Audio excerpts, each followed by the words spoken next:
the light. I'm feeling high, my little lady. I'm gonna take it to the other side. You know I used to smoke too much. You know I used to drink too much. Take a ride in my car. You can get me high, high, high. You know I used to smoke too much. And you know I used to drink too much. Take a ride in my car. We're gonna get real.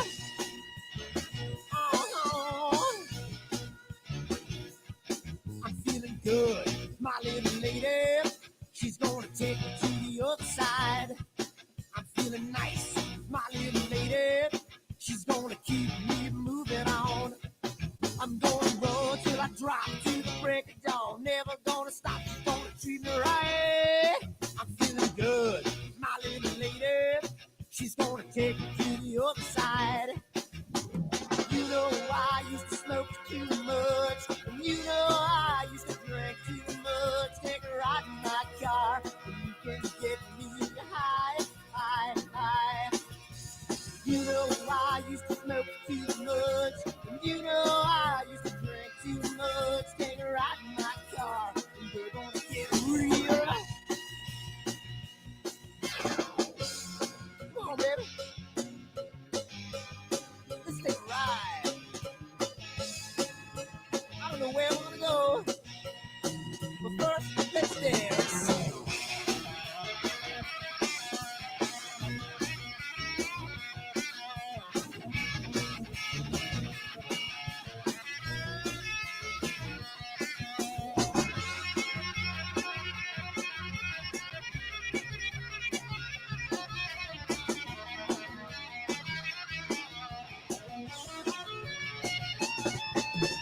You know I used to smoke too much, and you know I used to drink too much. Take a ride in my car, and you can get me high, high, high. You know I used to smoke too much, and you know I used to drink too much. Take a ride in my car, and we're gonna get real. Oh,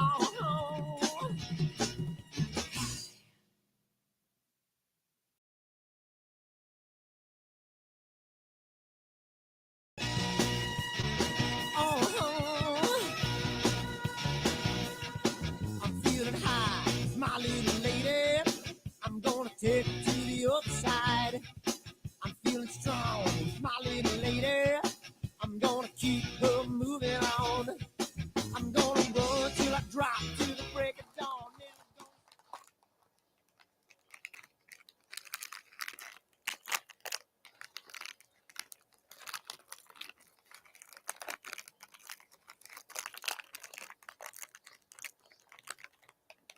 Giottos are so good.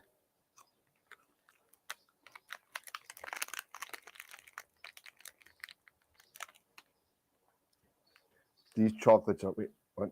Chocolates? We're here about astrophotography. What are we doing? Wrong video. Whoops.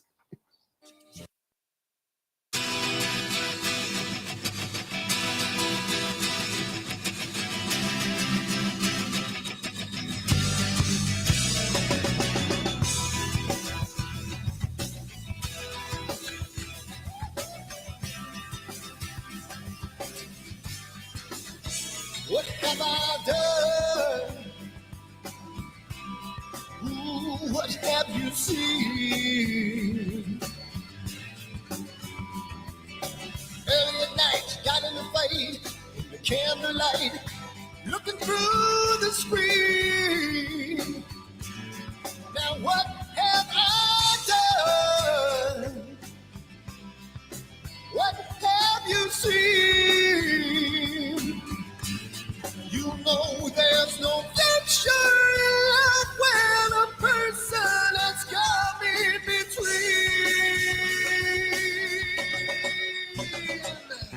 Jamie's gone, Jamie's gone.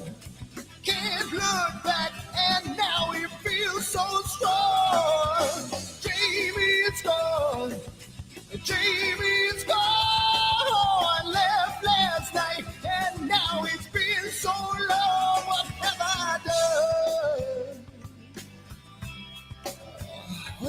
you seen? There was nothing to say, took her away, and I feel the pain, made love in vain. Oh, oh, what have I done? What have you seen? She knows there's no future in love when a person has come in between. Jamie's gone, Jamie's gone. Can't look back, and now he feels so strong. Jamie's gone, Jamie's gone. Left last night, and now it seems so long. Ooh.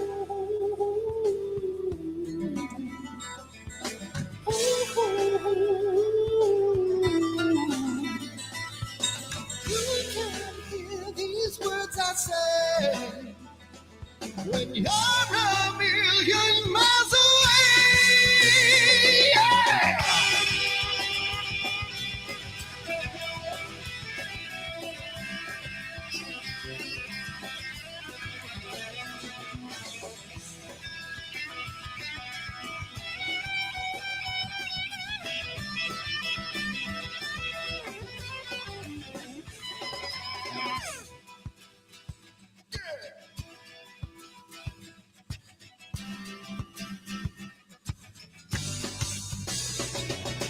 Jamie's gone, Jamie's gone. Can't look back, and now he feels so strong. Jamie's gone, Jamie's gone. Left last night, and now it seems so long. Jamie, come on, Jamie, yeah. And now you feel so strong. Jamie, come on, Jamie, yeah. Left last night, and now it seems so long.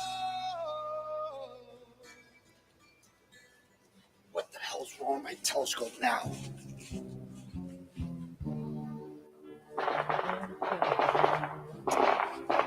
What's wrong with this thing?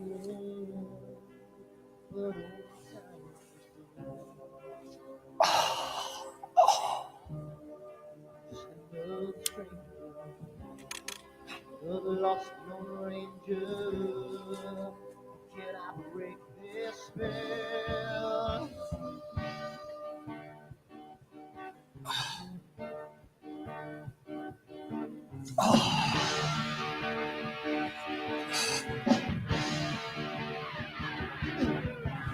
Do one thing right, do I make you do things wrong? If I want that fine line, I will always take it wrong. If I just do the left, I can hit from the right. I sleep all day long, and then I breathe down through the night.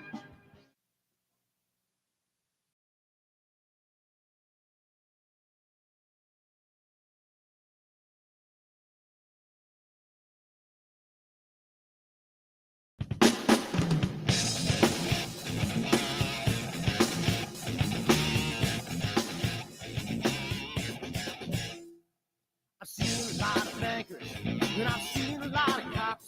I've seen a lot of lawyers pull out all the stops. I've seen a lot of children with their parents in their hands. I've felt a lot of women who refuse to understand. And I don't think I understand why we're making such a fuss. And I don't think I understand what's come of all of us. And I don't think I understand why we take the world for granted. I just want to get right back to Guitar Players Planet.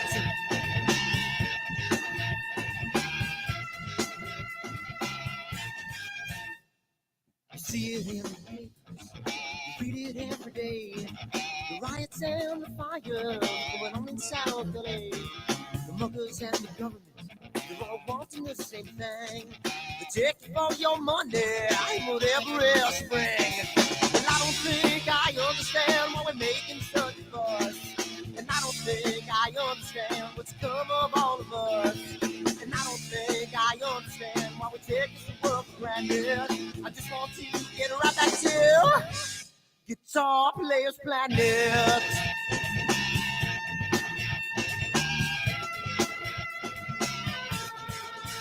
Take me.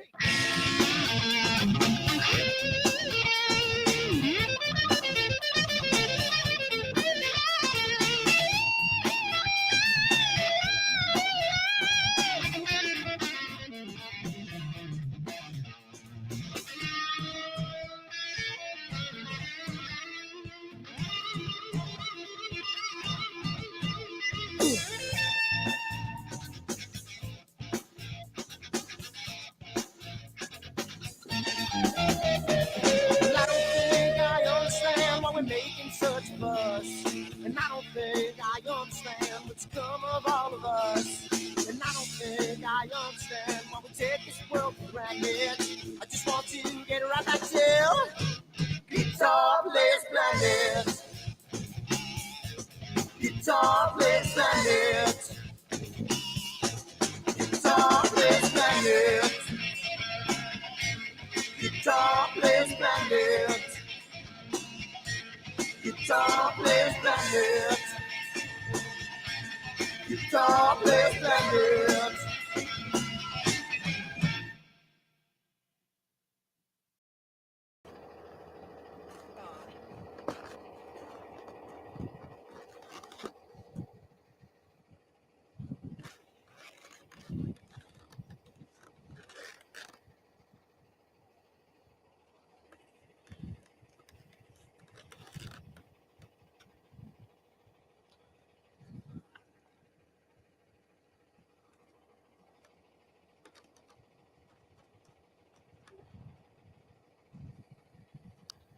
It's gotta mean something. It's gotta.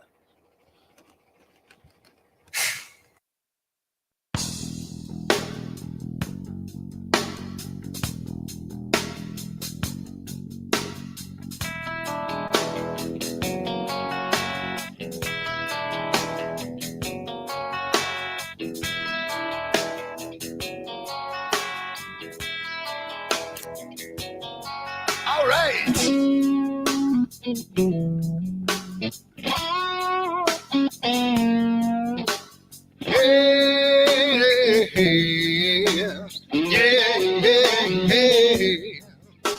Where did my color go? Got your head in the sand.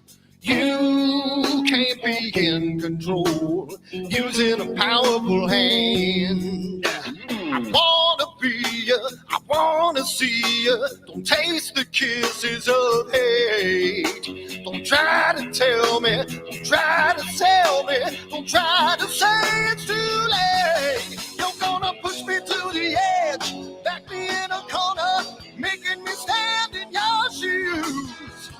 Push me to the edge, hide a little color, it's black and white and blue. Black and white and blue, yeah. All right.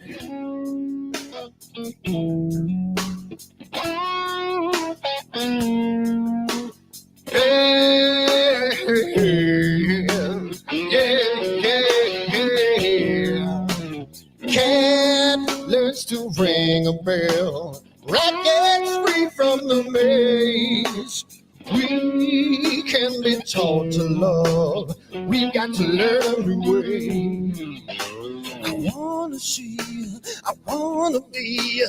Don't taste the kisses of hate. Don't try to tell me, don't try to tell me, don't try to say it's too late. You're gonna push me to the edge, back me in a corner, making me stand in your shadows. Push me to the edge, add a little color, it's black and white and blue. Black and white and blue, yeah.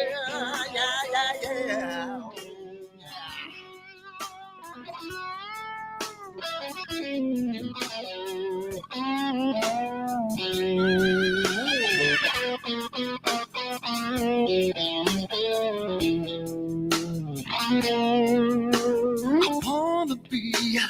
wanna see, don't taste the kisses of hate.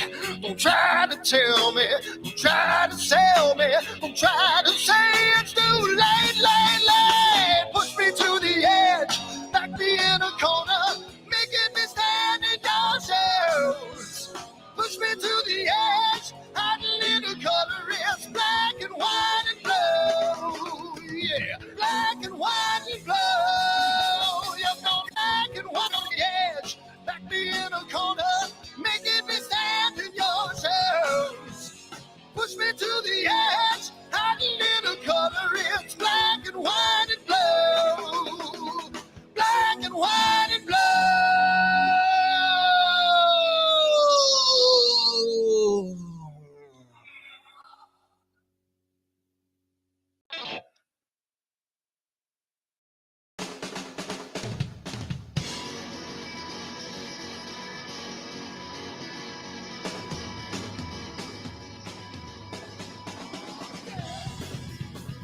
Seconds.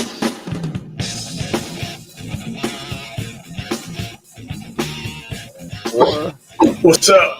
Oh, there's Eric. There's Eric. Oh, look, we got Eric in the chair. We got the chair now. There you go. What's up, Ben? It's Hey. there we go. I was like, What's up, Eric. Ben? I was like, Eric is always late. So I mean, he's a 7:59 guy. So he's all on.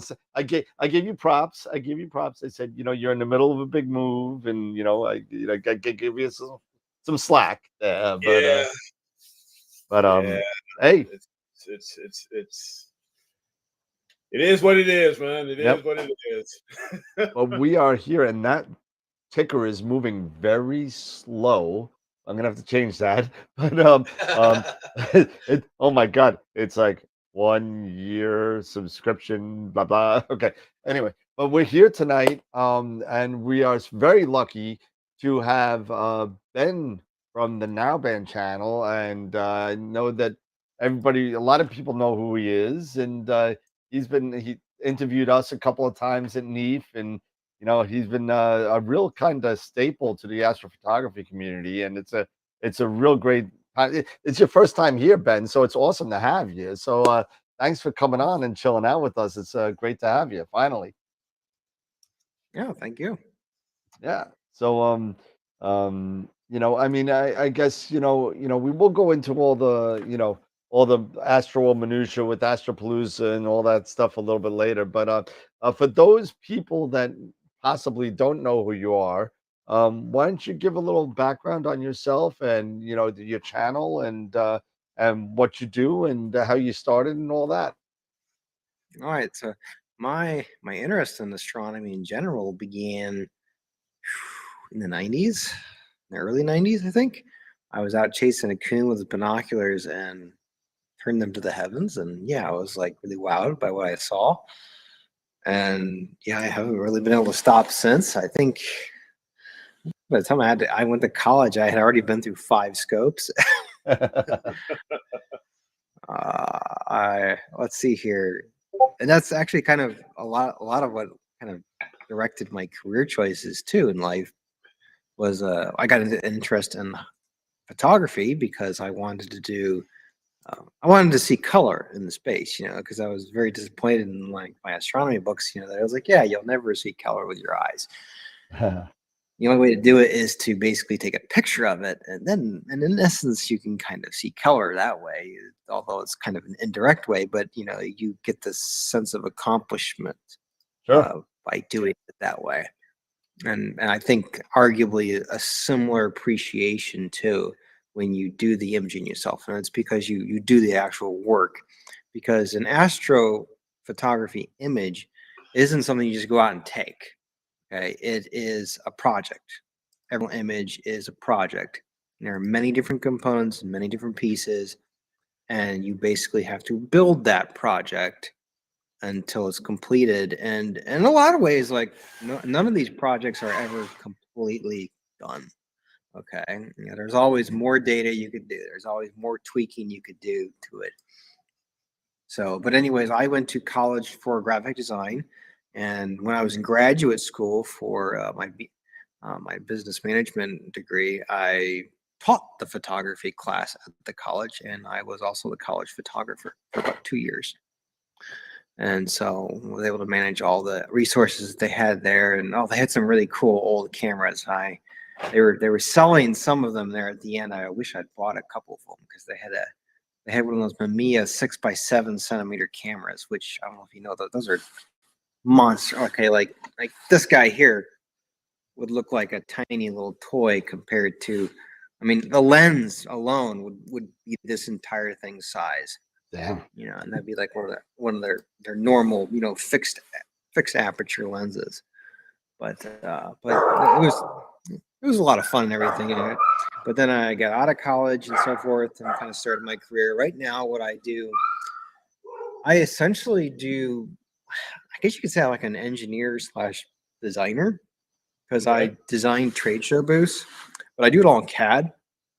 Okay. And so, I mean, I've got electrical background. I've got, you know, background dealing with unions and building stuff and, you know, construction and yeah, kind of a little bit of everything. You know, there actually aren't too many things in life that I can't do. That's a good jack of all trades. You are. Yeah, Are you more mechanical? So when you said you were engineering, are you more mechanical engineering, double E, or more? Definitely more mechanical than double E. Okay. Yeah. But yeah, I think it's fun to do, and it's kind of, I guess one person described me as kind of like more of a Renaissance man kind of person, because which seems like a fitting description and kind of my skill set. Now that's probably one of the reasons why when I talk about some of the more archaic aspects of astrophotography, I seem to be able to describe it, translate it, whatever you want to call it, to the average mind a little bit better maybe than most. You know, for example, I was just looking up pixel math. You know, what exactly is pixel math? And you know, you get on the Cloudy Nights forums, and good grief, the summaries that these guys give of pixel math, might as well talk a different language. You know, it's like it's like the average layperson is gonna have no clue as to what you're talking about. But if you tell a person like, look, it's a database essentially, is it? Pixel math basically references a database, and it looks at your pixels and then all the other pixels that it has that have been previously taken with other images of other photographers through other surveys, and it compares them, and then it applies different math and different algorithms to modify the pixel values in your picture, and thus shift the colors back to what it thinks should be correct. Gotcha. Essentially. And that's kind of like a simple way of saying pixel math. But you look up a summary like that, and you just won't find it online. Yeah, exactly. You know, that's why, you know, a lot of people have been writing pixel math scripts and stuff like that to make it a little bit easier for the, you know, the regular person who, you know, normally doesn't really kind of build expressions that in a way that, you know, that pixel math understands. Yeah. So you know, you got to kind of know these kind of abbreviations and strings and percentages and pluses and minuses and a little bit of math involved as well. So there's a lot to do it. Yeah, and today, like my current job is like my day job is I design trade show booths in CAD all day. I also do like some design work for like different security firms and so forth. Okay. Like for example, we've actually built miniature cities on these tables. Sort of like sometimes they're 5 by 10 foot tables, other times they're 8 foot by 4 foot tables. And it's actually a small city that's all 3D printed and modeled and everything. And all the buildings are lit up and so forth. And the security firms use them to train people on how to hack a city, essentially. Because underneath the table is all of the actual PLCs and major hookups and wiring connections and so forth that an actual grid has. Wow. Yep. And so, like, if the water plant gets compromised, then we can change the color of the water on the table. Huh. Interesting. If the windmills get taken down, they'll stop rotating. If the nuclear plant gets compromised, we can turn on the smoke. We can turn off the smoke. Of course, if the skyscrapers get compromised, we can turn off the lights in them, or we can change the color in the lights in them to indicate different things. So that's just kind of one of the more fun projects that I get to do. That's pretty cool, actually. That sounds pretty cool. Yeah, pretty cool. It is fun stuff to kind of work on, and I don't have to do the wiring aspect of the thing. Goodness. No, that's Eric's job. Nah. Ben, Seeker has a question. He asks, have you done or experienced designs outside of CAD, or are your designs just based off of CAD only? Well, yeah, sure. I've used Photoshop, Illustrator, InDesign, those kinds of visual designing pieces of software. I've also used actual modeling software, such as like Pixels 3D, 4D, Cinema 4D, and so forth. Like, those are things that I've done in the past, in the years. Even Blender, which Blender kind of for a while destroyed my interest in 3D because it was so freakishly difficult and different from every single thing else that's out there in the industry. But I mean, I've done logo design work, letterhead design work, book design, all sorts of different, all the visual arts, painting, watercolor, acrylics, wow.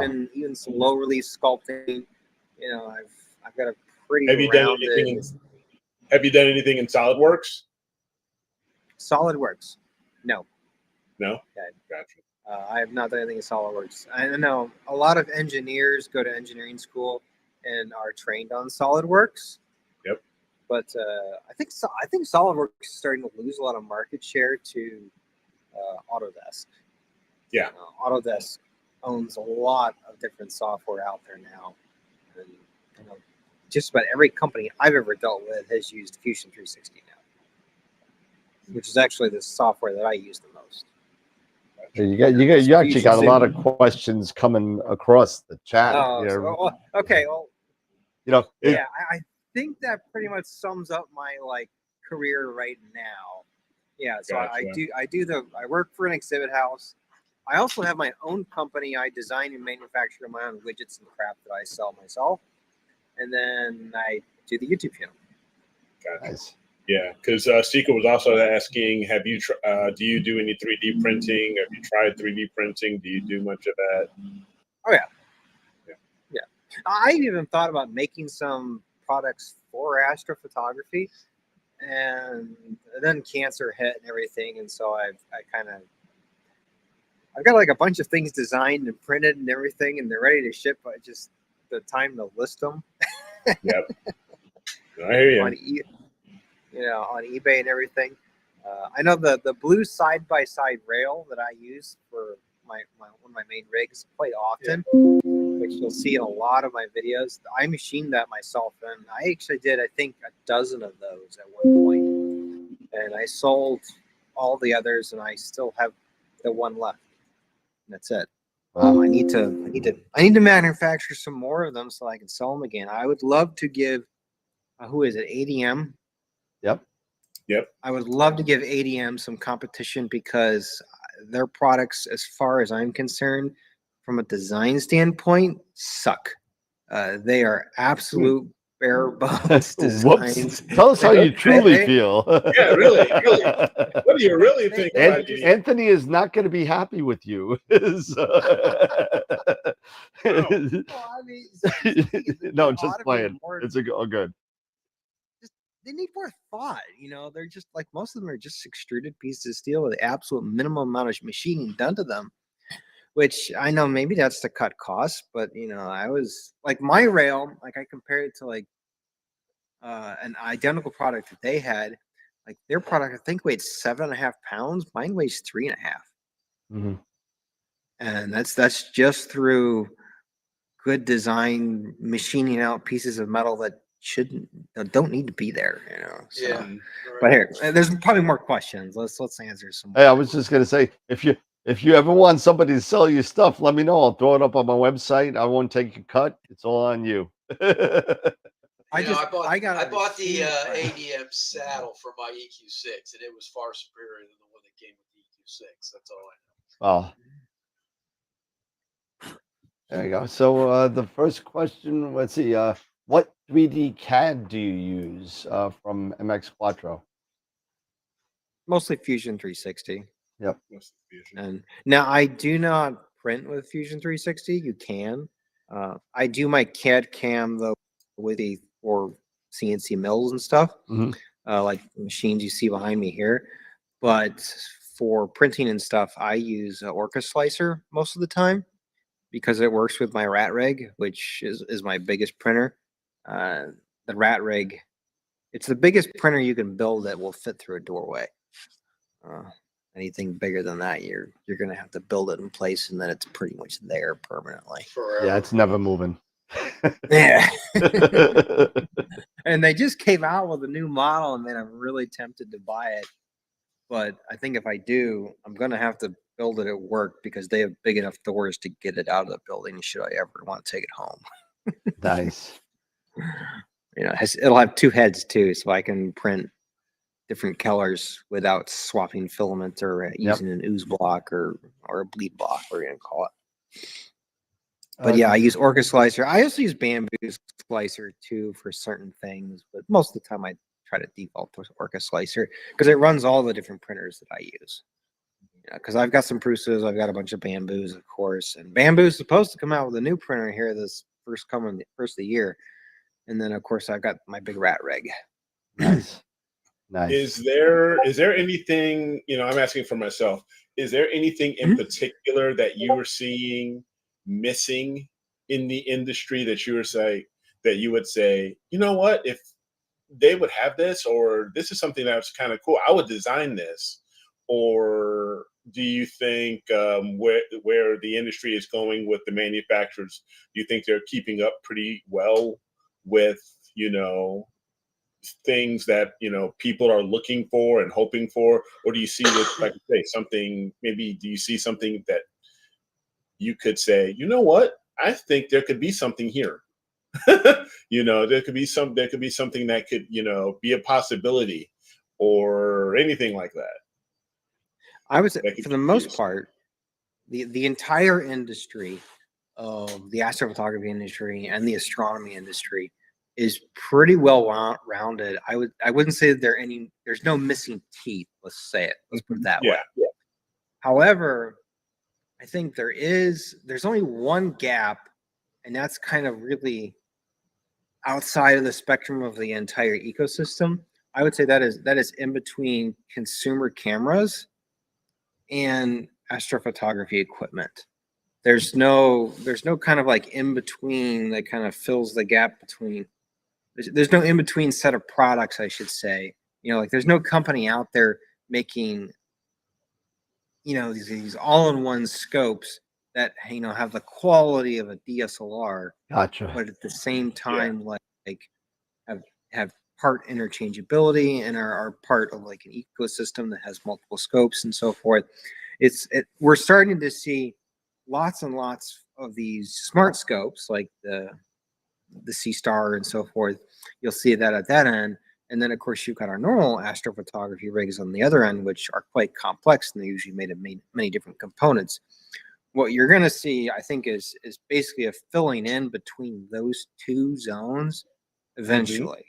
Okay, that's kind of the only missing segment, I would say, is that in-between segment, because like I would definitely classify pretty much all of the go-to all-in-one type scopes like the C-Star as being very amateur, and then of course all the stuff that we use is very, very, I'm not gonna say professional, but like advanced amateur. There's no middle ground between them. Mike's asking also, your favorite hobby between the two. Favorite hobby, astro or traditional photography? between the two? Oh, definitely astrophotography. I really like film. I kind of would like to get back into film. There is an unspoken, unappreciated joy that you get when you get your slides back and you get to look at the slide itself. Yeah. There's something about the colors in those slides that I've never seen captured in any kind of digital device or replicated in any kind of digital device. And that is something truly magical about film. And a lot of that has to do with the way film captures and interprets light, because it does it in an organic way. Our sensors and so forth from our phones and our digital cameras, they use 3 different wavelengths of light: red, green, and blue.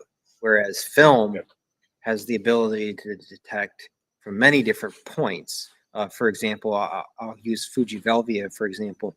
Fuji Velvia had 7 layers that were in each one of those layers detected a certain specific wavelength of light.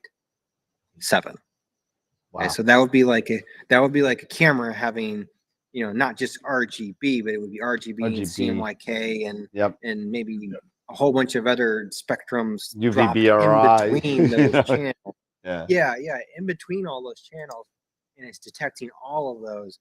And that's why, you can't simulate film digitally. I know Fuji with their consumer cameras tries to, and they're pretty good at doing it, but it's never going to be a true simulation. And that's just down to the hardware limitation of the sensor itself, because the sensor is using those RGB filters.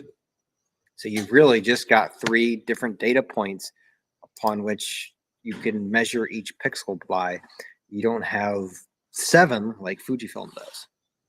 Yeah. I mean, it's very similar. I find out as I meet more people and come in contact with a lot more astrophotographers out there, I find that a lot of them are musicians as well.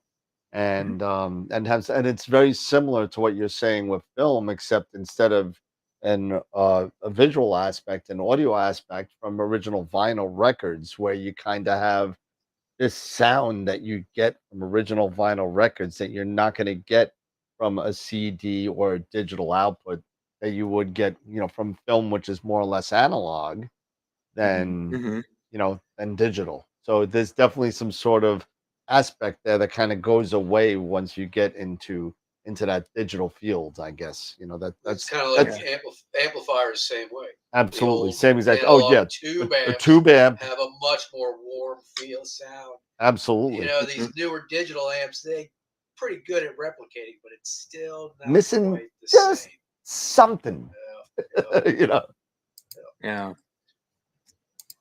Yeah, I'm familiar with the difference there in audio equipment too, but I know that astrophotography too is, and I tell people that because for my observatory, I've taught a photography class for a few years.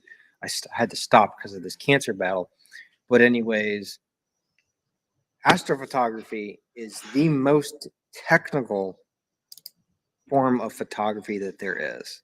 Okay, you have to get all the technical steps right to capture the image. All right.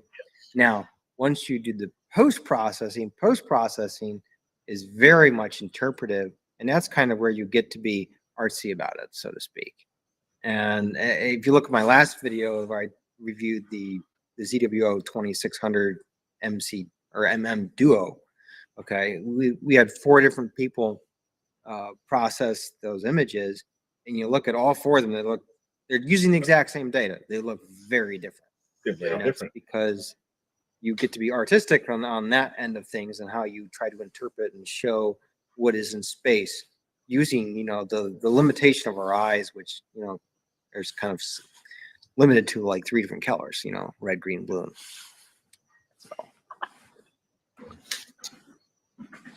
I was answering a question. Maybe this is something that you kind of want to get into, because I know you and I spoke a little bit offline about light pollution and the effects and that kind of stuff.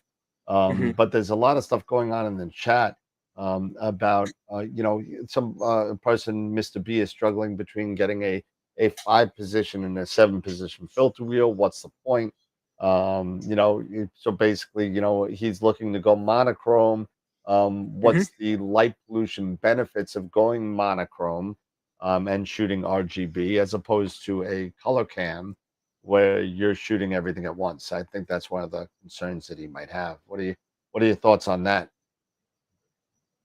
There's a lot more customizability. So, okay, let's answer his 5-position versus Sure. 7-position question first. Okay, if you want to do SHO, which is sulfur, hydrogen, oxygen, and then LRGB, okay, well then you need 7 positions. All right.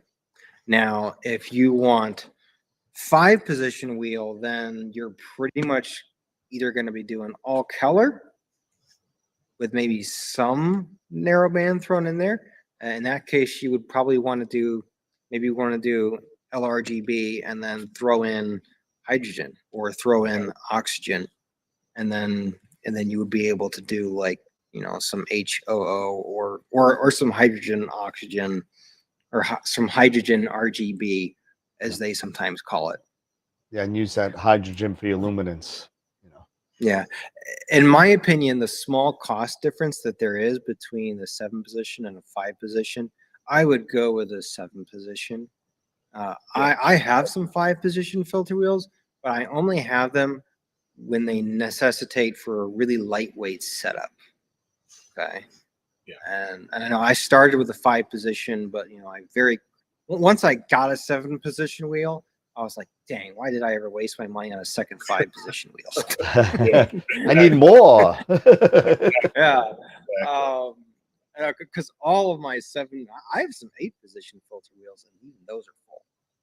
Because they have SHO, so sulfur, hydrogen, oxygen, and then LRGB, and then I also usually have a deep red, which is in the infrared type spectrum, which I use for certain other types of imaging, or maybe like a different layer that I need to process into something, usually planetary stuff though.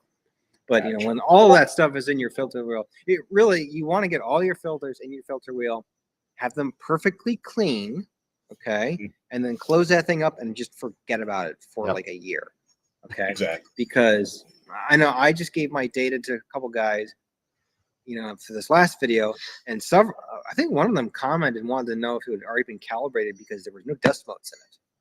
And I was like, no, it's just keep my gear clean. I was like, you should not, if you have dust motes in your images, take your filters apart and clean them. It's like that's the way you should treat it. You should not take your flats to correct for your dust motes. If you see that you have dust motes, clean your gear, and then start imaging again. So, but okay, now his other image, what was the other half of his question? What was it? It was so light pollution with luminosity and mono. What are the benefits of going mono for like from a Bortle 8 or 9 sky? What are the benefits as opposed to he's been shooting only OSC? He's looking to move to monochrome because he's heard of all these benefits that you get. So what's the what's the basic difference between the two when you go monochrome and from OSC? So first off, I would really encourage him to try narrowband. I'm just a little biased there. Me too. But here, if you insist on doing LRGB, what you can do is HRGB, which is hydrogen. You use a hydrogen narrowband filter to supplement your luminance filter, and that will be virtually light pollution proof. Okay.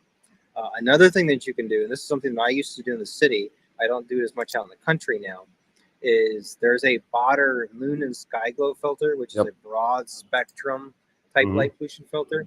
It can be used without, it doesn't affect the color balance of the image too much.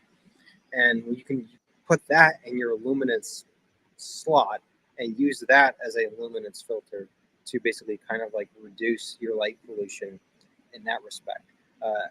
You are, in every single way, you're going to see benefits using a mono camera over a one-shot color camera when it comes to light pollution.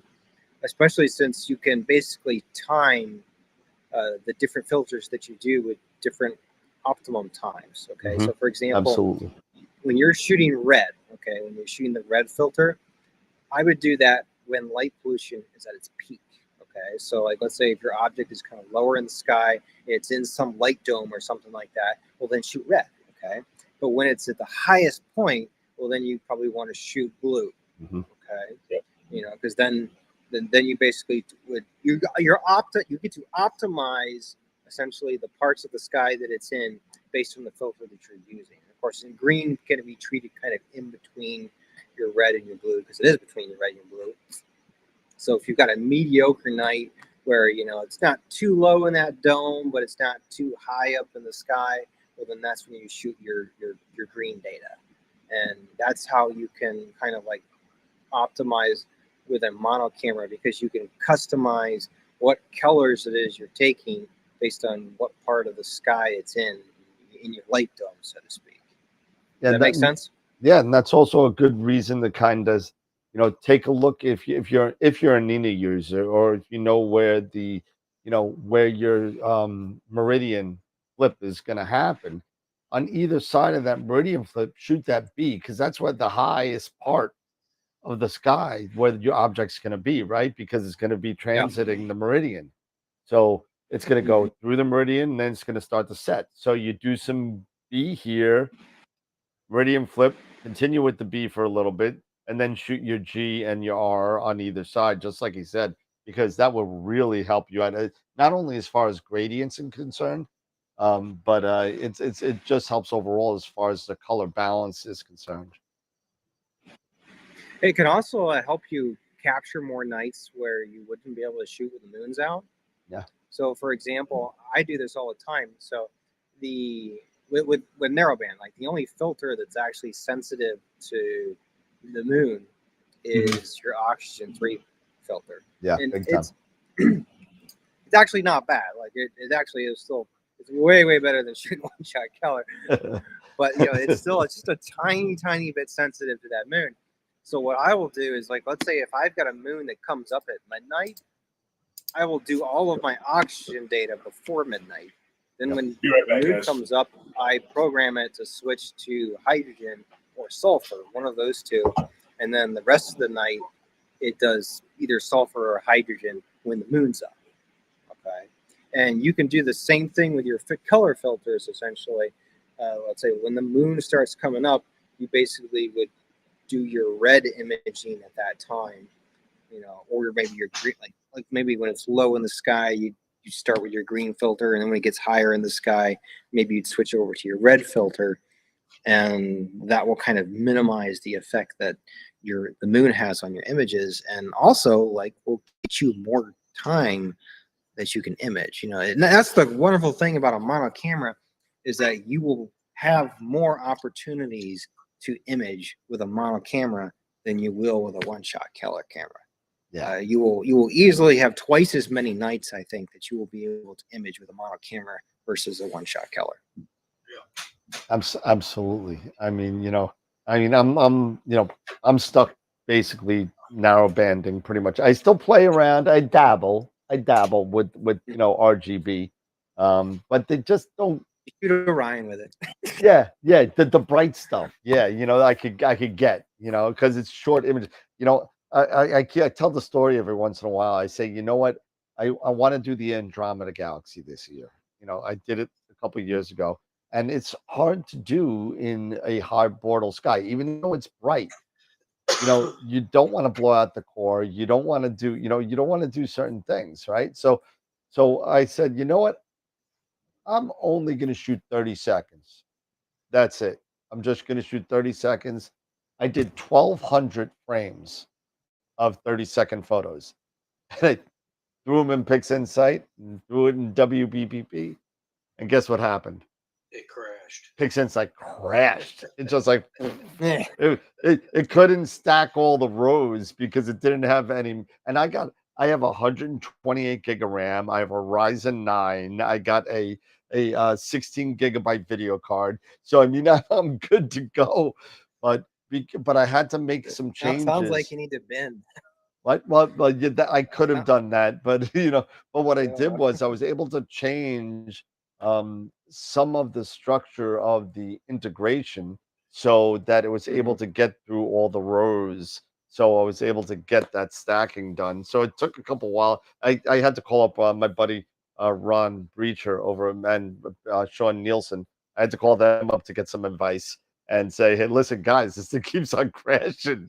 I said, "I don't know what to do," but we finally got, and it came out all right. But still, you lose a lot when you're dealing with such a high Bortle sky and doing only 30 Mhm. seconds. You lose a lot, and I Mhm. don't care how many. I don't care if you take a million photos. You're not going to get as good a photo as you're going to get, like, say, Starfront at, like, 2 hours in Starfront is equal to about 40 hours in New York. So, so Yeah.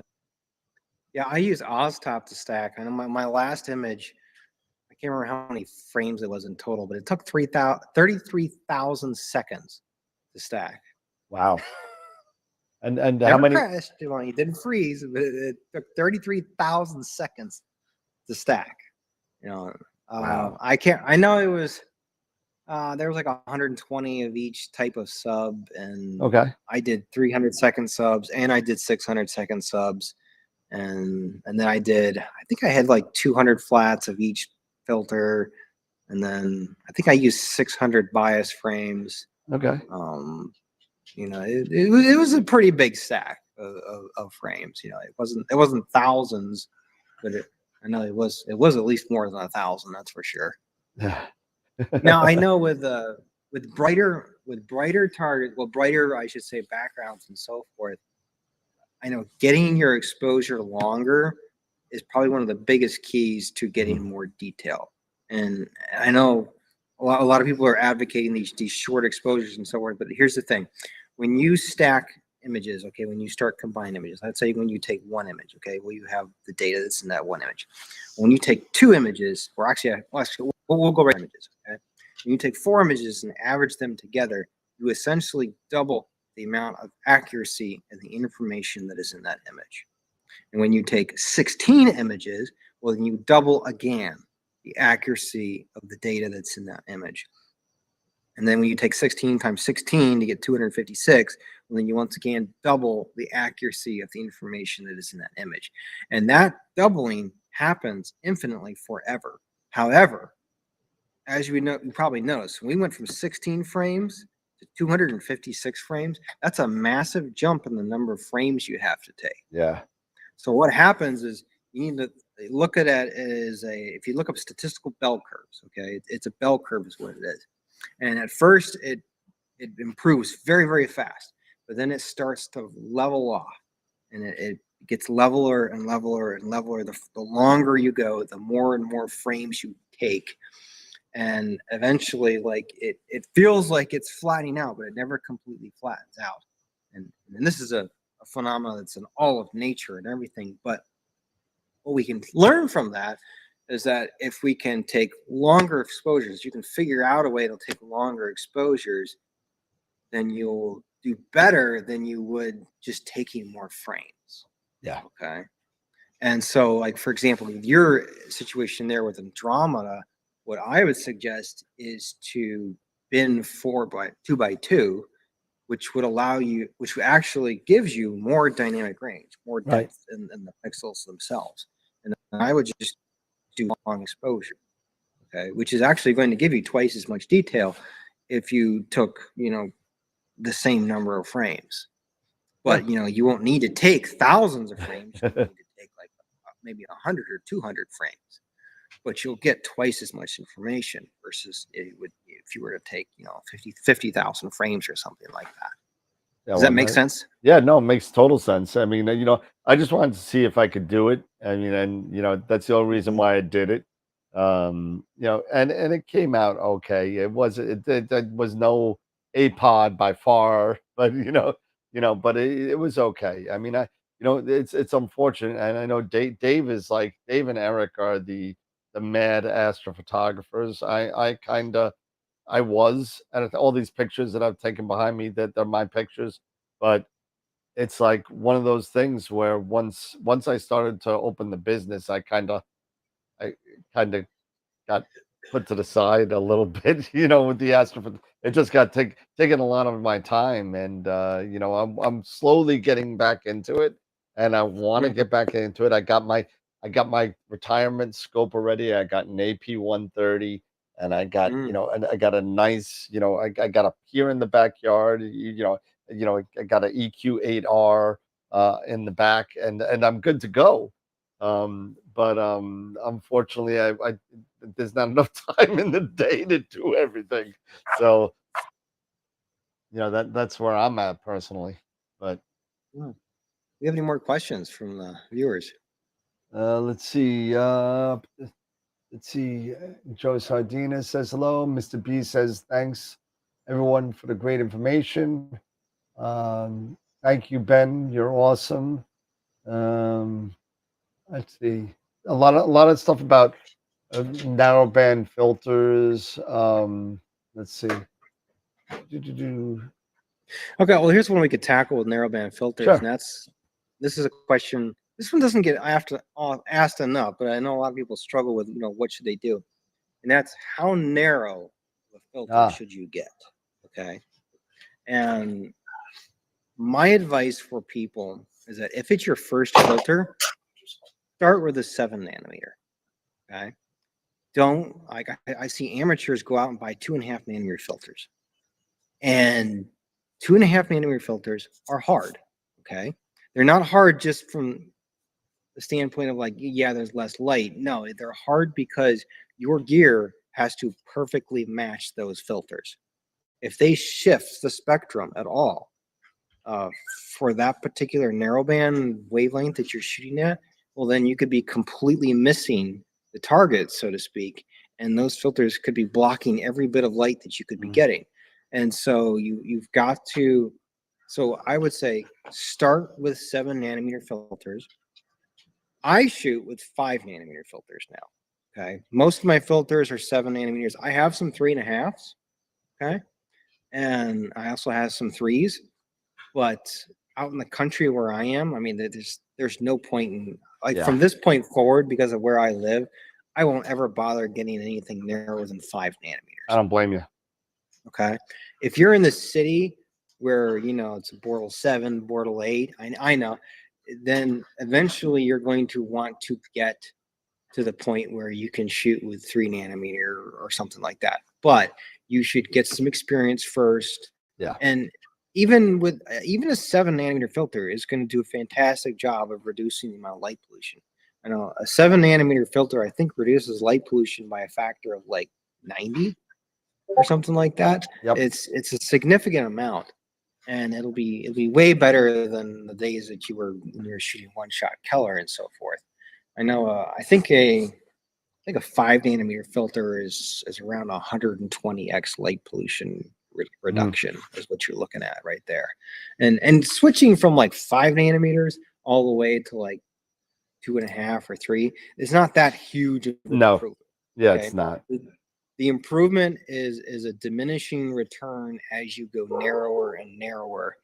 It's when you first hit those single digits in filter bandpass that you start seeing the massive improvements. I know there's some 12 nanometer filters out there and 10 nanometer filters, and those are kind of getting phased out. I think as basically making these narrower filters has become a lot cheaper because so many people are doing it now. And the coatings have gotten so much better. So yes. And that was something else I was going to warn people about, is that with narrower filters, the quality control levels, the standards are much, much astronomically higher. And if there is anything wrong with your filter, it won't work. Yep. Okay. And you need to be a photographer who can look at your data and instantly know, okay, is that my scope? Is that my filter? Is that me? Okay. And because I've had bad filters, most of the time it's the O3 filter. Okay. Those are the ones that are the hardest to make. Okay. Most companies have the largest number of quality control issues with the O3 filter because it's the hardest to make. Okay, it's the hardest one to get anti-reflection coatings to work with that particular spectrum, and also to work with, you know, bonding to the glass and so forth. Sure. Yeah. But yeah, so that's my advice. Start out with something like a 7 or 8 nanometer filter. And then when you get a little bit better, you try some 5s or some 6s. And then when you've got like 3 years under your belt, then I would Get the say, 3s. yeah, hit the 3s. If you know, just to if your sky needs it, you know what I mean? Yeah. You know, just to your point, you know, if you're in a Bortle 4, Bortle 5, to your point, you may not If you're in a need Bortle 6, I would say there's no reason to go past 5 nanometer. yeah, 5. So, you know, me in my position where you're dealing with a 45 degree light dome from Manhattan and you're at a Bortle 8 sky, I bought the 3s and I never looked back. Never looked back. It was just an unbelievable difference in the contrast of the sky. And, but because my sky was so atrocious that I needed that kind of protection. Now, 4, 5, 6 even, you don't have to spend that kind of money. If you want to, feel free. It's AstroWorldTelescopes.com, and you can just, you can do that. Shameless plug. but it's like, if you have a question, actually, there's a bunch more questions out there. I don't want to take up a lot of time on this, but you know, talk to somebody, talk to somebody in the know, talk to somebody in your club that does astrophotography and say, hey, I'm looking at going narrowband. What do you use? What do I need to combat these skies where I'm living in? Right. And I mean, in the cost, you're talking the cost could be quite significant, if you're on a budget, because if you look at the Aunt Leah 4.5 inch, you look at a 2-inch, that's about $280. But you look at a 3 nanometer, it's almost 400. So it's like 400. So you're saving. Also you have to be a bit more budget conscious. And to your point, Ben, when you get to a certain point, check your skies. And if your skies aren't, if they don't mandate that, if you're not in that light dome, like say, like Dan or Dave here in that light dome where you're fighting, Bortle 8, 9 skies, and you're in a Bortle 6, yeah, I would say you're probably, wasting money. That's just my opinion, because you're not going to get the benefit out of it. When I started, I went the cheaper route and bought the S5Ep78. I think they were 7 nanometer, and the HA was actually pretty good. The S2 wasn't bad, but the 03, the halos were horrible. Oh yeah, and it was just that was. So then once I saved up enough, I went to the 3 nanometer Optolongs, and they've been amazing. So, and that's what I've used ever since. I would also too advise people that if you're on a budget, there's an order in which you should buy those filters. Like you don't have to buy all 3 at the same time. Okay. What you can do is you can go if you're new to narrowband, I would suggest just buying a hydrogen filter, and that's it. And basically take some black and white pictures. And the beauty is you'll be able to come back and you'll be able to turn those into color later on, just add more data to them. But, start with the hydrogen filter first. You'll be blown away with what you'll see, of course, with it. And then get an O3 filter next. Yep. Okay, that should be your second filter. Because with that, you can then do HOO, okay, which will get you a color picture. And it'll be a color picture that will kind of look natural, like what our eyes see. And so it's actually really popular with a lot of people. A lot of people don't ever go past HOO. Okay? Yep. And then finally, your last filter should be your sulfur filter. So what you can do is you can actually spread that out over a year. Every 4 months you buy one of those filters and kind of gradually get yourself into it. And then it's not a huge financial commitment all at once. And on top of that, you get to kind of learn each filter by themselves and get better with each of them. Secret was asking, what about me being in a Bortle 1.5 or a Bortle 2? What nanometer do I use for future reference? He's lucky. He can use like 7 or 8s or something. Yeah, like exactly. Yeah. Say, like, I would be shooting one shot color with a dual band at 1.5. I'd be like, you know, you know, don't worry about it. You get the 571, get that dual band, and have a day. Yeah.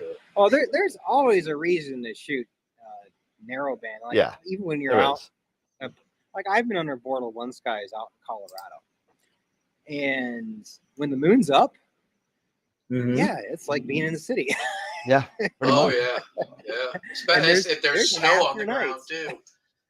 Oh yeah, it was really bright then. Yeah, so there's a reason to have like narrowband, even if you live in a Bortle 1. I mean, for crying out loud, the Hubble Space Telescope is in space. It's an Bortle 0, and it primarily shoots through narrowband filters. Yeah.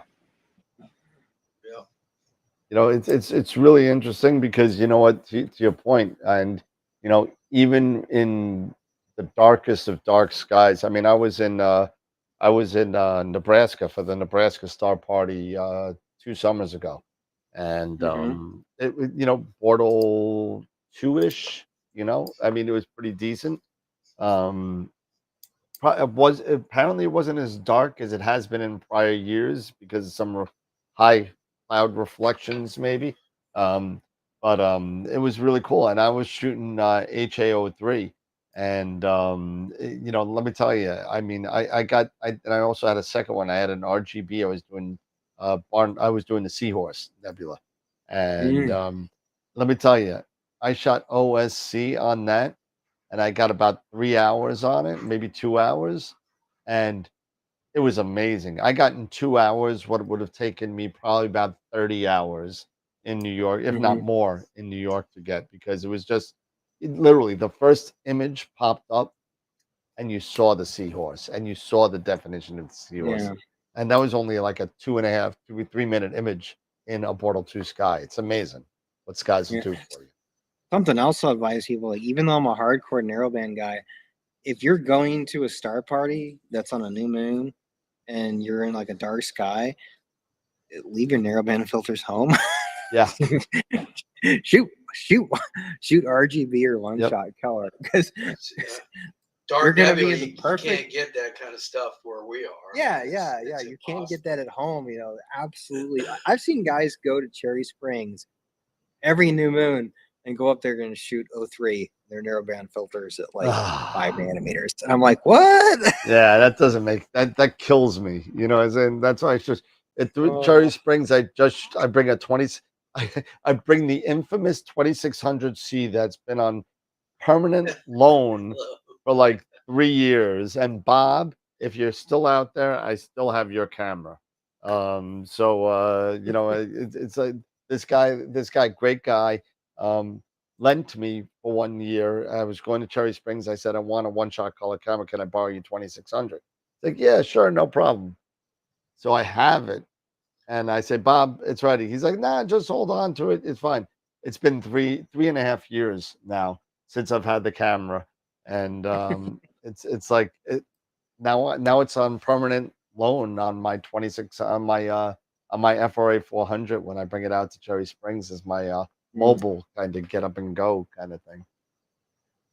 Yeah, I know. I have 2 one-shot color cameras that are Astro cameras, but besides these guys, right? And that's my 2600 MC from ZWO, and then I have a Orion G21. May they rest in peace. Wow, which is the IMX 269 sensor in it, which is actually a really cool sensor because it's a 20 megapixel sensor, 3.3 microns, no amp glow. So it's very easy to process, and it's actually about just as sensitive as a 2600 is, only it's a 4/3 type sensor. Yep. So like it's really nice, easy match to a lot of my scopes and stuff. I just the software to run it, I have to use a laptop. I hate using a laptop. I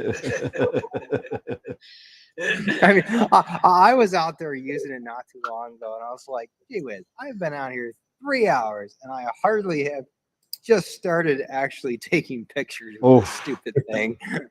Oh man. Whereas my mono cameras, because they hook up to my ASI Air, I bring them out, I polar line them, and in 10 minutes I am in bed. Yeah, exactly.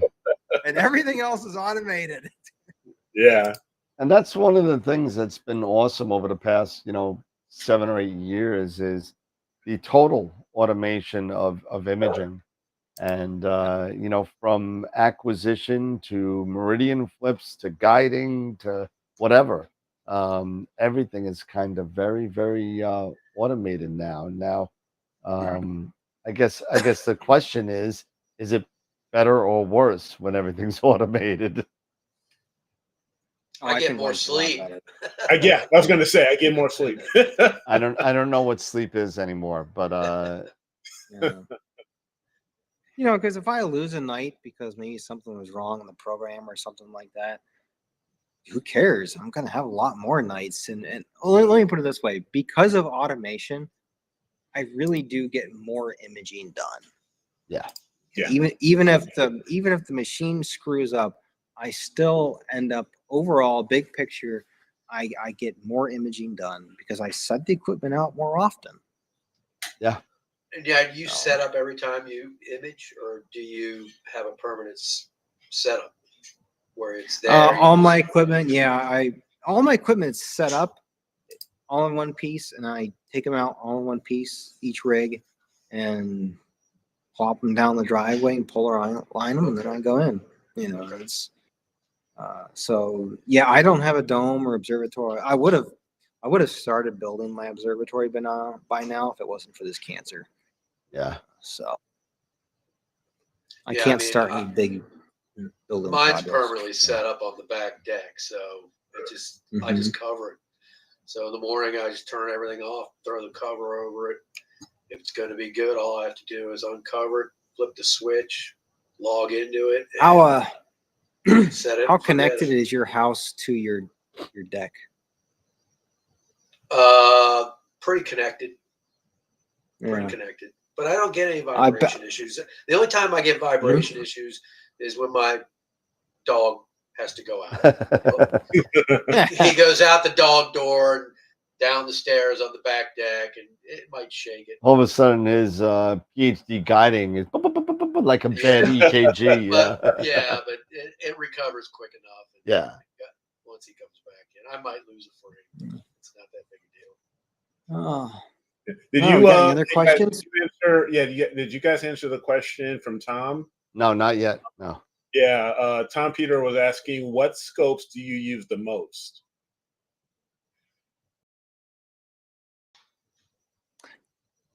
Well, for me, it's refractors, of course. I have Max. I have Newtonians.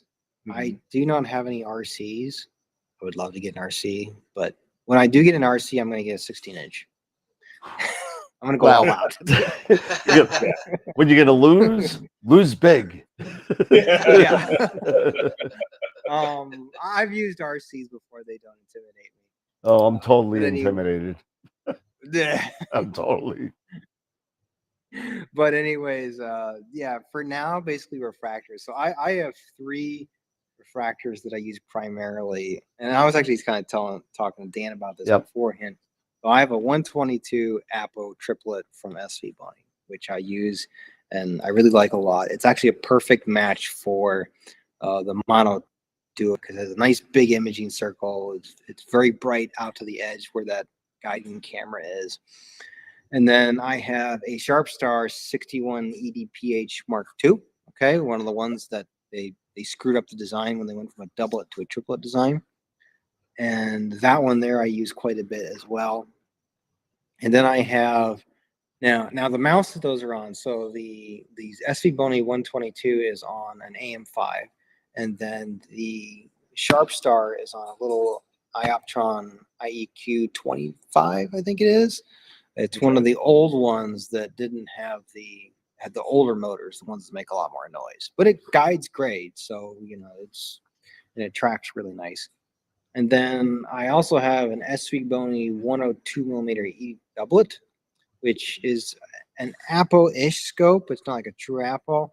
I don't use it for one-shot color work. I use it either for entirely with mono cameras, and that is on my Ioptron 45 Pro, which is actually my heaviest rig. I know sometimes I have 2 scopes on that thing. And when I have 2 scopes on that thing, it weighs as much as I do, and I carry it all out there in one shot. Wow. Yeah, I basically put the head of the thing on my shoulder, and then I kind of tilt it Dead back man and carry it. Yeah. dead man carry it, basically. Yeah. Yep. So do you primarily use the ASI Air for all your imaging, or do you also mix up Nina? You have Nina in the mix as well. Never used Nina. Never used Nina. Okay. Yeah, I have never used Nina, and I've used, let's see here. Let me look at my software. So I've used the ASI Studio, which has their own capture software. I've used an Indigo A1 software, which is by a company called Cloudmakers over in Europe. They used to make their software exclusively for the Mac, but now it runs on the PC and on Linux. And their software is actually pretty nice. It's just not very well known. And what else have I used? I think I've used Fire Capture. I've used what was the other one? I just bought it recently too. It is here. I'm looking it up. StellarMate. There we go. StellarMate. Okay, StellarMate. Okay. StellarMate, which is I think Ecos 5. Ecos, yeah. Yeah, Ecos, yeah, is the system that it's connected to. Although I don't really figured out how to use it yet. Who knows if I will. Usually with this stuff, like if I can't figure it out, I hand it to my wife and say, "Could you figure this out for me?" My wife is actually really techy with computers. I'm quickly getting to that old fart. Oh, there's another update. I have to make changes to my lifestyle. Oh, it works. Why you gotta break it? Exactly. It's like every time Apple, like when Tim Cook does his keynote, he's like, "Oh, we've added this feature in," and I'm like, "No, you bozo! You deleted that feature 5 years ago. Now you're bringing it back and calling it new." No. Yeah.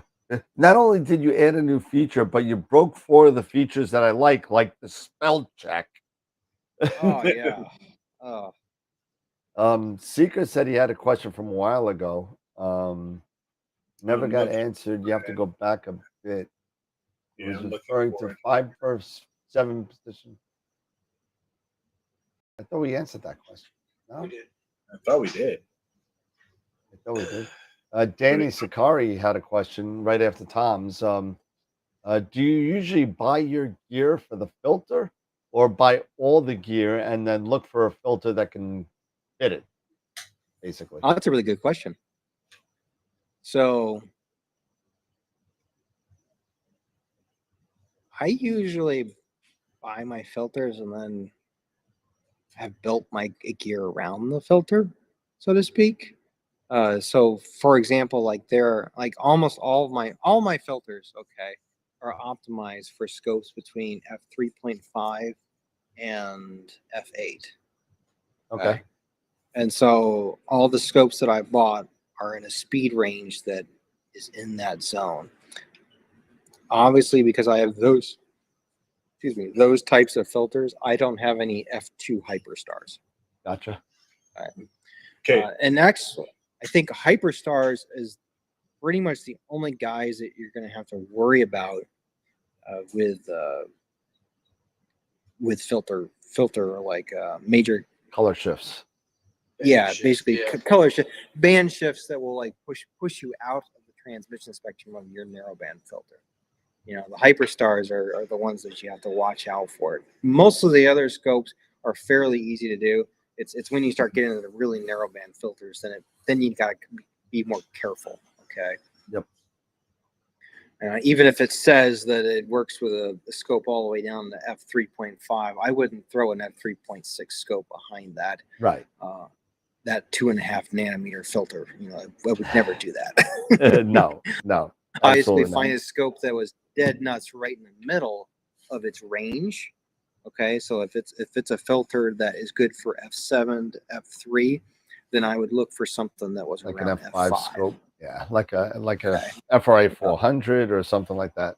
Yeah, and I know. Yeah, Eric and I were talking about this earlier before we got on camera. Is that like I would like to get a new scope, and the next scope that I want to get is going to be within the range of my filters, but it'll be kind of close. But I'm not using really narrow filters with it. I'm going to shoot 5 nanometer filters with it, so they're a little bit more forgiving than like if I was using 3 nanometer filters. But it's maybe going to be an FRA 500 or maybe the 600, but I'm going to use a focal reducer with it, so I'll be shooting f3.9. Wow. And my objective is to get a scope that is in between my SVBony 122 Apo and my SharpStar 6180 PH, because the SharpStar is f4.5 and my SVBony is f5.6. Okay. But I want to get a focal length that's in between the two of them. So something that's around 450 millimeters, something like that, focal length. Okay. And then that's faster than what I've been using in the past. Now, guys that are using these like the Rokinon 135 millimeter f2 lens, like that's the lens you got to be really careful what filter you put behind it, because it's obviously an f2 lens. Now, most guys aren't going to use it at f2; they stop down to f4. Yep. A lot of guys stop down to f5.6 with it because they get better stars, but also probably because it works better with their filters. Yeah.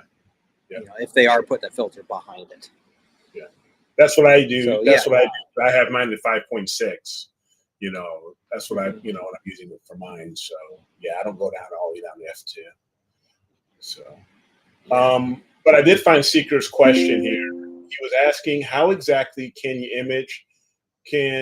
image with a 5 or a 7 position wheel, getting the nebulae using hydrogen or oxygen, and so on, in terms of the surrounding area of the nebulae?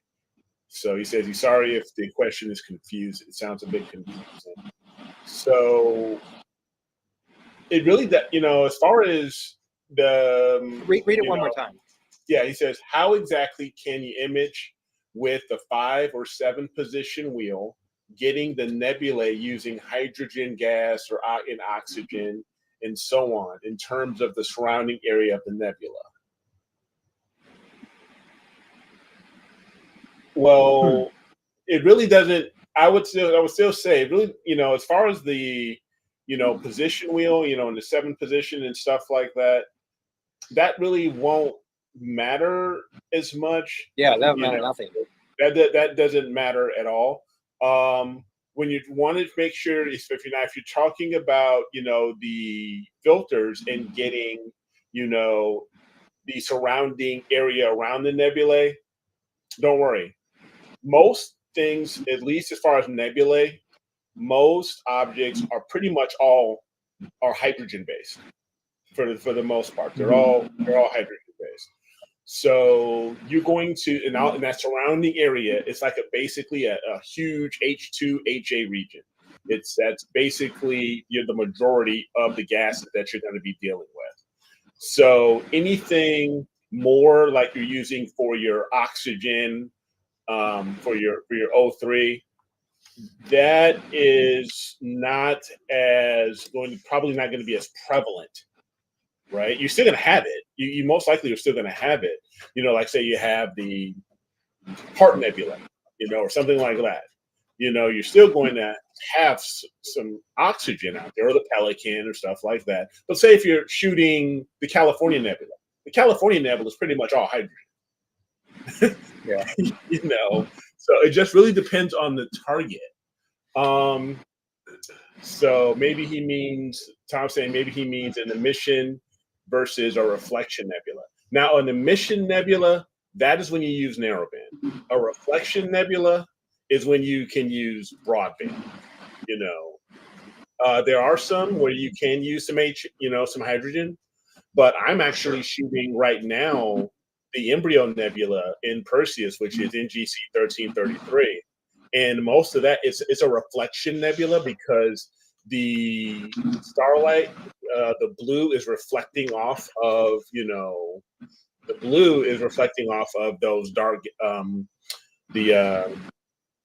is reflecting off of the gases and the dark dust. But it just really depends on what the target, maybe your target, and maybe I'm getting a little confused on this as well, so you guys can help me out. But so yeah, and maybe it's just your target, really, so let me know, Seeker. So yeah, Eric's best images are his darks. Thanks, Sean, appreciate that. Canada.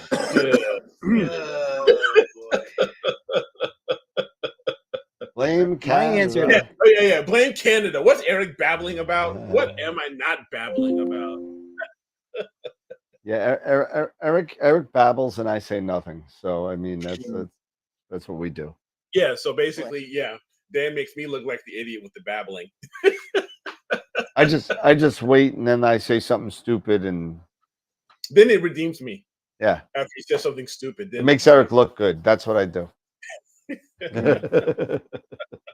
Well, from his question, I don't know, maybe he's just asking like, okay, how do I get more nebulosity to appear in the outer regions of whatever it is I'm imaging? And the simple solution to that is longer exposures. It's longer exposures. Right? Yeah, a lot of people are averse to going more than 5-minute exposure, but like I do a lot of 600-second exposures these days. That means that my projects take a lot longer because, obviously there's a lot more things that can go wrong than during a 10-minute exposure. But I got to say, it's so worth it because the faint details that you get in the outer regions of stuff, it's really mind blowing. And you can actually really see how stuff is connected to other things in space, where these objects aren't just unique individual items that are just right there. They're a lot of times there's like inactive, less active dust or chemicals around them that will kind of show you how it bridges and connects us to other parts of the sky and so forth. And that's and to get that, you just got to do longer exposures and more of them. Now, how many more? I often tell people like you should try to get about 30 subs of each channel. Once you go beyond 30 subs, you start to see diminishing return really quick. But a lot of times, like if you're already at 10-minute subs, well, then all you can do is more subs in that case. Which is why sometimes a lot of my projects will last a month. Taking image data of something, which I don't mind though. I mean, it's so easy for me to set up my gear and go in at night, and it runs all night long. And I actually I prefer having fewer projects to process in the computer and better data, because then the data just I can bring out stuff that I haven't seen in other pictures yet. Sure. So where are you shooting from? Like what area of the United States, and how often you get in clear skies? I am in northern. Well, I'm in central PA. Right? I'm like 30 minutes north of Harrisburg, which is the capital. Okay. And I actually work in Harrisburg. Okay? And I actually get for the Northeast, I get the average number of clear nights. In the fall, I get a lot of fog in the mornings. It comes off the river. So my mornings in the fall aren't that great, but most of the night, is pretty good. Springs tend to be kind of like most springs in the Northeast. They're pretty much overcast. Yep. Yeah. I know this summer was kind of a little bit non-typical in that like we had a really good early spring, Yeah. and then summer was kind of lousy. Although I was also doing really lousy in my cancer battle, so that didn't matter. But no, I have no complaints with the number of nights that I get to image. You know, I think I get plenty. I get I get enough data collected that it's actually sometimes hard to keep up with processing the stuff. Yeah. That's not bad. You know, you got some people doing shout outs for you saying um hoping that you go into remission soon and get well.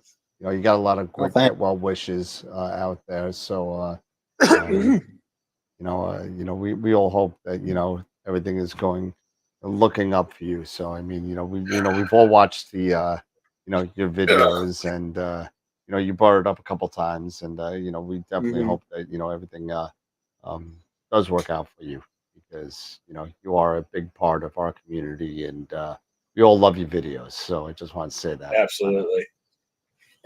Well, thank you. Um Yeah, I definitely like. I'm ready to die, but I don't want to. no, I hear you. Yeah, I've got mainly because of my kids. You know, if it wasn't Yeah. for my wife and kids, I would have been like, just let me go away. Yeah. How old are your kids? I've got 4 kids, all of them 5 and under. Oh wow, Wow. little ones. So yeah, my youngest is 15 months, and then I've got twin girls in the middle, bookend boys in each end. Wow. Yeah, we found out that I had cancer when my wife was pregnant with our 4th. Wow. And so yeah, I was let's see here. I think it was like 2 months after I had started chemo that he was born. So Well, everyone's giving you you know, be strong. Apparently Chris has been cancer free for 11 years now, so he's a cancer survivor. yeah, Um it's good to hear some of his success stories. You know, I hope I can be one of those someday. Like I have a really tough cancer because mine is a dispersed type of cancer, so it doesn't tumorize, which means that there's no way to like scan it and measure it really. yeah. They can't really see it on a scan because it can be paper thin essentially is the way it can spread, and also, uh, yeah, there's no way to like operate and remove it, and it's also my cancer doesn't have a name. That's how rare it is. Oh, that So sucks. yeah, so there's no procedure in place where like, okay, we have somebody else with your exact same cancer. We just did these steps and they were cured. Well, There's nothing like that for me. I Yeah. say that, you know, you said it's a very thin type of diagnosis. It's very thin. So I say we call it a narrowband cancer.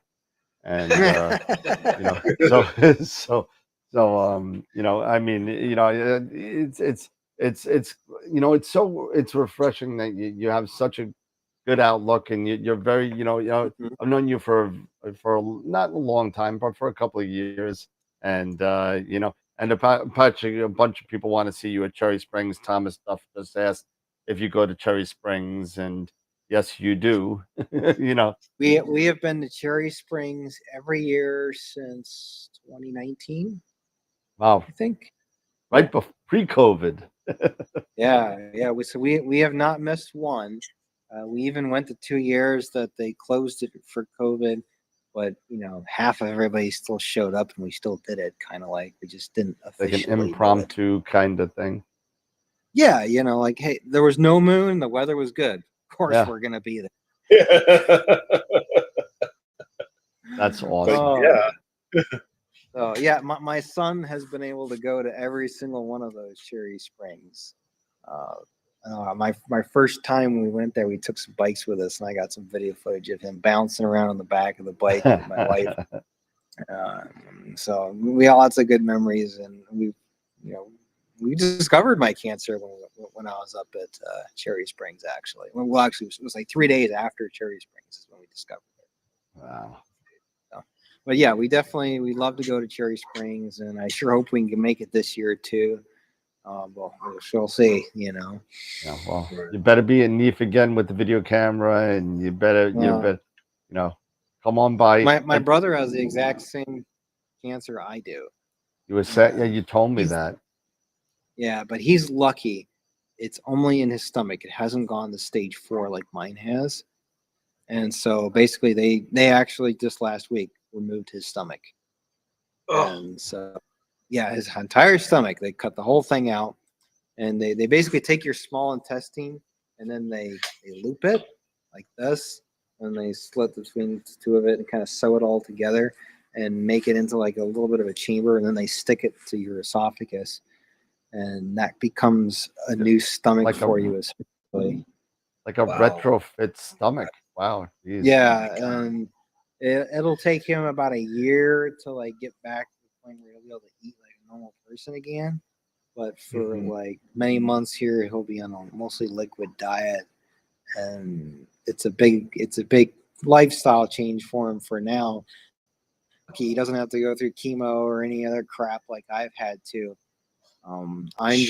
Because I'm stage 4, there's no point in doing the operation on me because it's in other places. Yeah. So, but yeah, like I said, he's lucky because, you know, caught it when it's just in his stomach.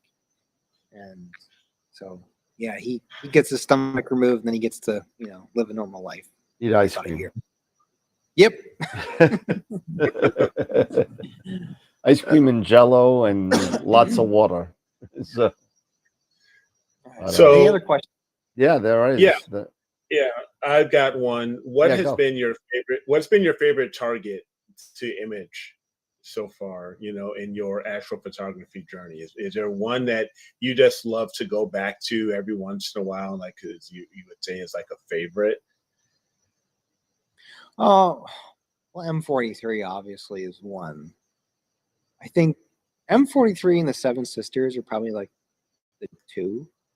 Okay. Like even though they're big and they're bright, I still kind of think of them as challenging just because like they got very bright sections in them that you have to be really careful as you process that you don't blow them out. Yep. And it's kind of fun each year to kind of like test newer equipment and that's kind of like one of the ways I kind of like measure how good equipment is like, and just recently, like, you know, Olympus let me borrow that 150 to 400 zoom of theirs. Okay. And I was able to image it with this camera right here. And from that, I was kind of able to, like, with one shot, like I could see just how much the cameras had improved, you know, compared to like the year or so previous. Yeah. Nice. Well, yeah, you can't go wrong with the classics, I guess. So I guess on the flip side of that question is there a image that you wish to get that you haven't gotten?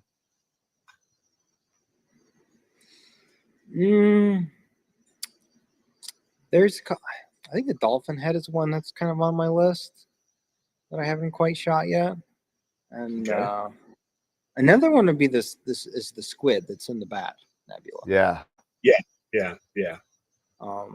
That's a narrowband target, but I definitely have the equipment to do it. I just need to do it. Yeah, that's a tough one. Requires a lot of time to get that squid. So I know. Right now, I am doing a composite. Well, it's not a composite. It's one shot with my little Sharpstar 8160 6180 PH, and it's of both Orion and then the Flaming Head and Horsehead nebulas. Okay, they're all in one frame. Nice. So it's obviously a very dense, lot of stuff. But I want to be able to bring out the details of all the dust that's in between the two of them. So that's kind of something that I'm kind of striving for. And then the other one that I'm working on, and I'm not sure if I'm going to finish it, is the Ghost in Cassiopeia. Okay. And I'm doing a much wider field shot of that because there's actually some pretty cool dust that kind of swoops down underneath it, and then there's another which looks like a nodule or a supernova remnant that may have occurred a very long time ago. That's that's kind of about, I think it's about 10 degrees away. But I want to capture all of that in one shot. And this is kind of one of the cool things about shooting hydrogen is that sometimes you will see the remnants of supernovas. Like you'll basically kind of like see a sphere where maybe like some of the hydrogen is shaped like a bubble in space in spots. Yep. And that right there is like, oh yeah, right in the middle of that, it must have been a supernova. Yeah. And it may have like dissipated and be completely gone at this point, but you can kind of, with narrowband, you can discover stuff like that because there's lots of them out there that aren't like really recorded in databases, but you can be like, oh yeah, that definitely right there was a supernova at one time. Okay. Hey Ben, so do you have pretty much a clear 360-degree view of the sky, or are you limited? I'm pretty good. We're kind of like on the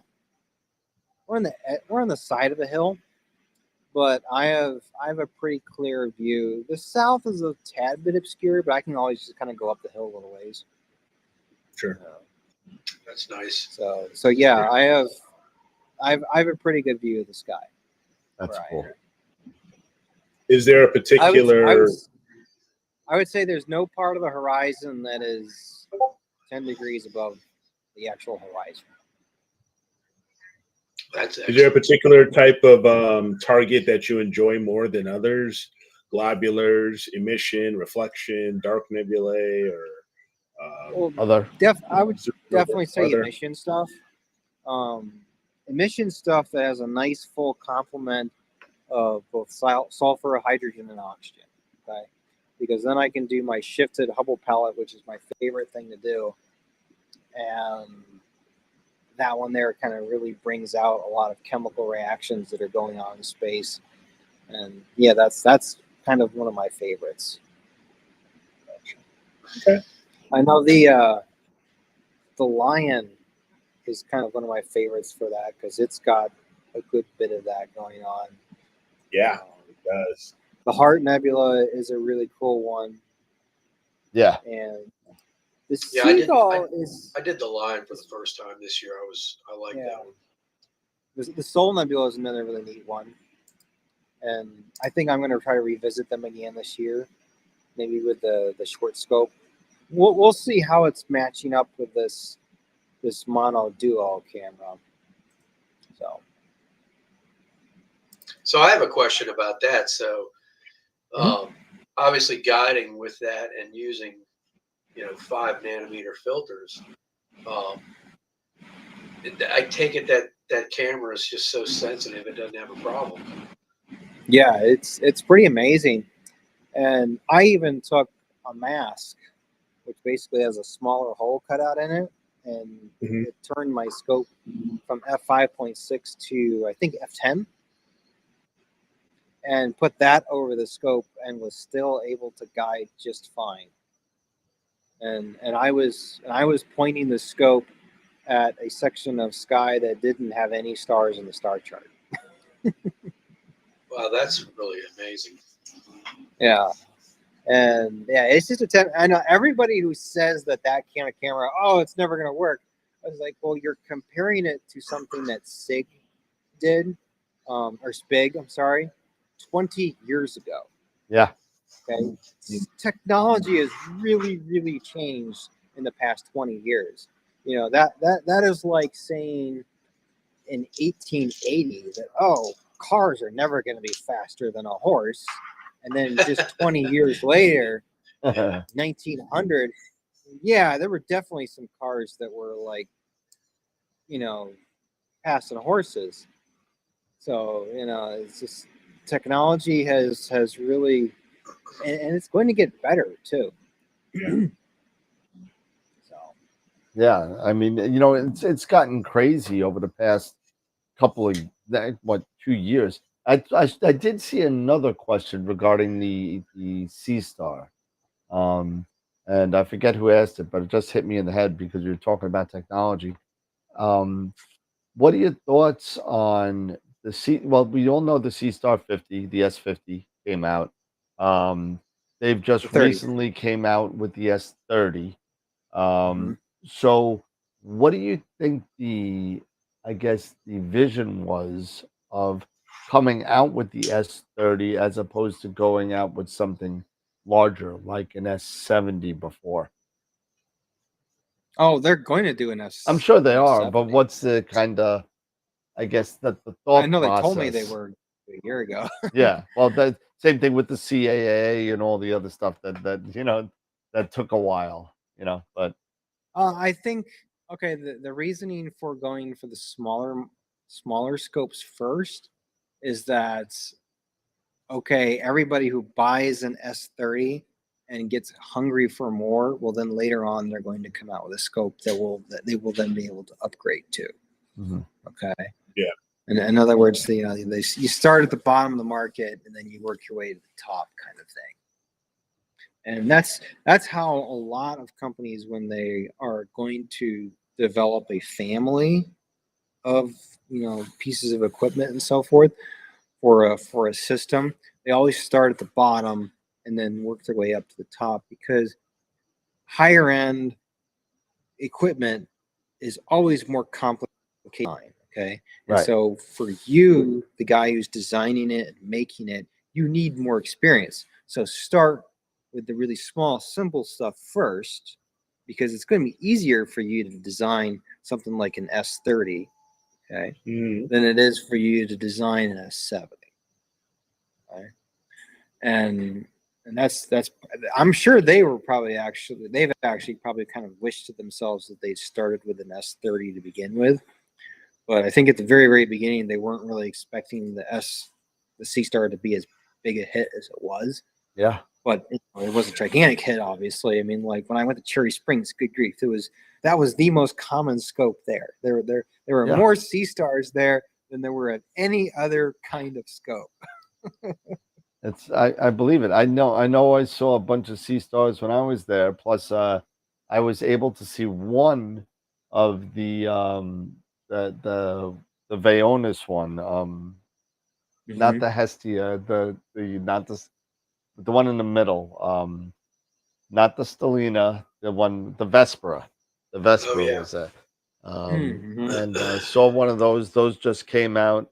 There was one of the Optimas, but by an overwhelming show of force, was the S50 by ZWO. Was People were just laying it down there and just walking around, And I mean, with and just with the past solar eclipse, I was Yeah, over at Tom's, it had, you're able to have the solar filter and everything. I'm sure there were more and more people that had those sea stars, because I saw so many more images coming out Mhm. of the eclipse from the sea star than I think any other, system.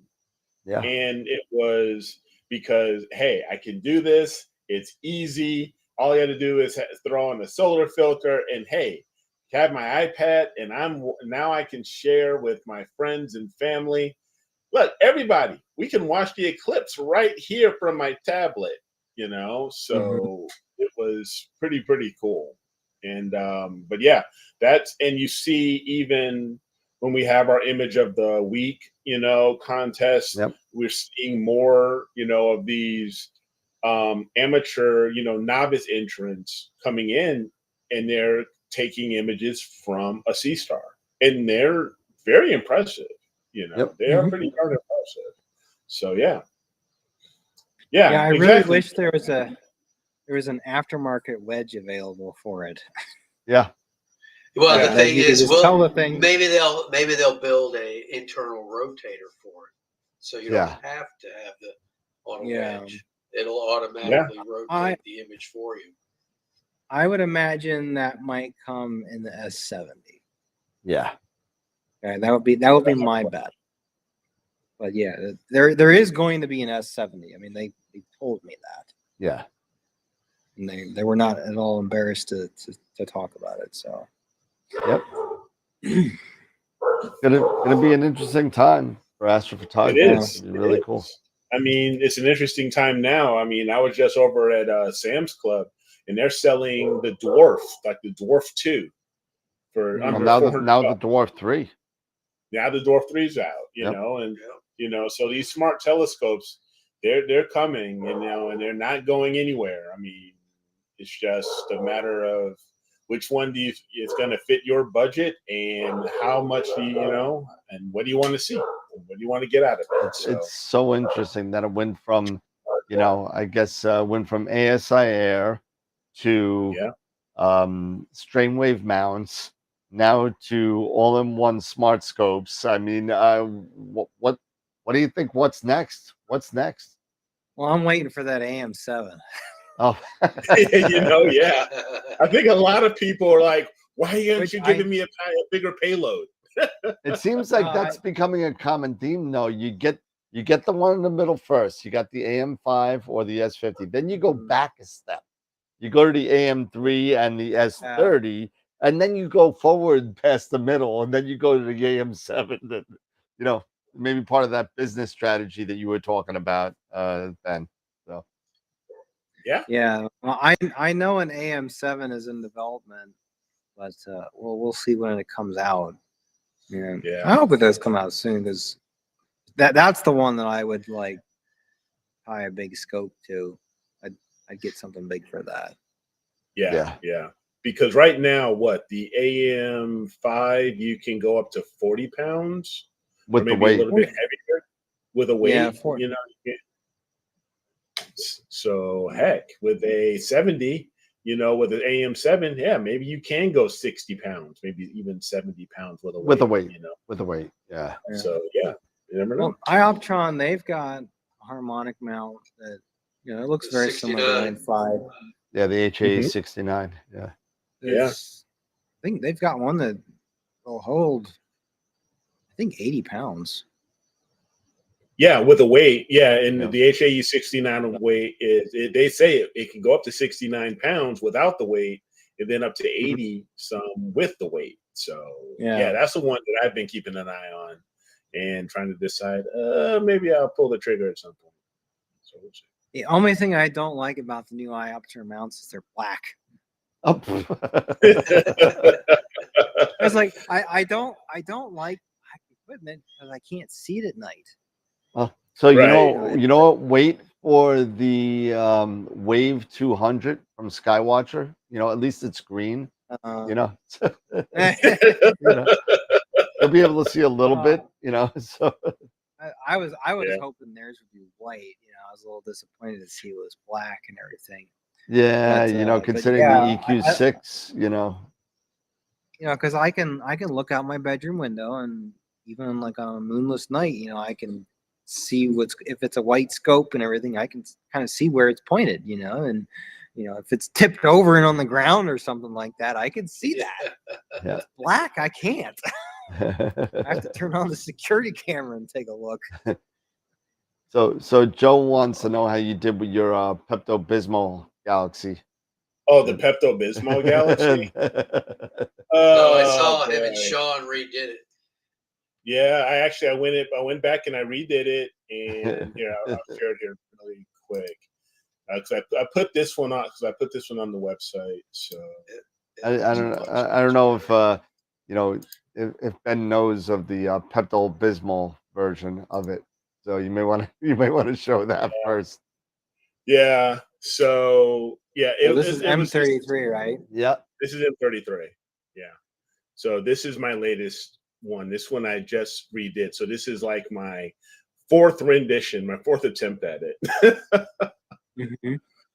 So yeah, I did a lot more pixel math, tweaking that pixel math a bit down, because if I go to see if I can find my the original. He hid it. He's hiding it. It's a tough one. It is. It can be very tough. And here, it's tough because there's the Pepto-Bismol. Oh yeah. There's Pepto. It's just like a single 60-second sub, and then when you stack it hours and hours of data later, it's like it's difficult to get it to look better, after you do all that to it. You got to go all the way back. So that was the next shot, the next attempt. and this is the latest one. This is the last one. Okay. I think I'm good here. Yeah, I that, think that this looks will- a lot more like it should look. Yeah, like how it should look. Yeah, so I think this is the one that this is the keeper. I love the So I'm star pretty much- color, man. The star color is awesome. Thanks. Yeah, it's it overall, you know, I'm not complaining. If I shoot Pix Insight, it'll take forever because we had a power outage, or else I'd show the stars and everything that got pulled out. But yeah, no, this one I think is okay, so we'll stick with it. So, Nice. yeah. Sweet. Yep. Pretty cool. All right. Well, it's 9:42. We got some giveaways. I know, and you know, we got some giveaways we got to take care of. And we do giveaways every once in a while, Ben, especially when we have a guest. Tonight we're giving away a $50 gift certificate to AstroWorld Telescopes, and we're also giving away a 1-year subscription to our friends over at IP4AP, image processing for astrophotography, which is run by the guys from Masters of Pix Insight, you know, Warren and Pete Poole and those guys. So we're gonna do that, and then we'll just I guess do the final thoughts and call it a night. I think it's almost 10 o'clock, and you know. Oh, I have to make the announcement. Oh yeah, image please of the do week. that too while I get the wheel running here. Okay. All right. So let me go ahead and do that. Image of the week.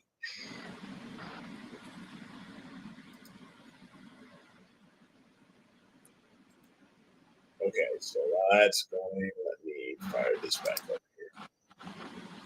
And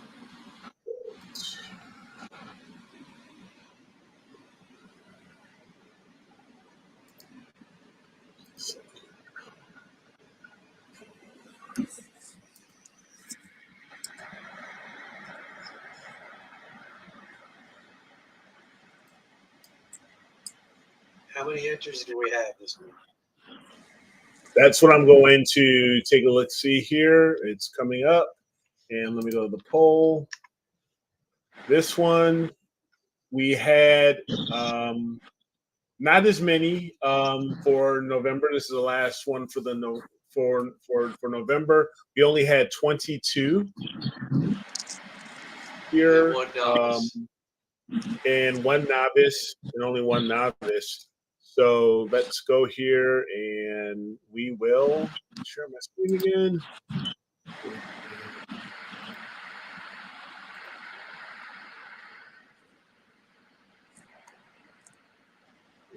All right. So yeah. So for novice, of course, we only had one. So, and we will show that here.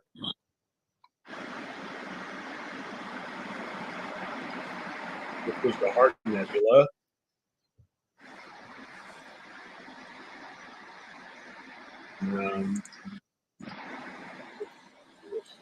This was by Bill Caspi, I believe. M33. Yeah, of of the Heart Nebula, where he did. Oh, you put a Heart Nebula? Oh, okay, cool. Yeah, he put a Heart Nebula out for this one. And so if I go here to our images, so we can see a much bigger view of it.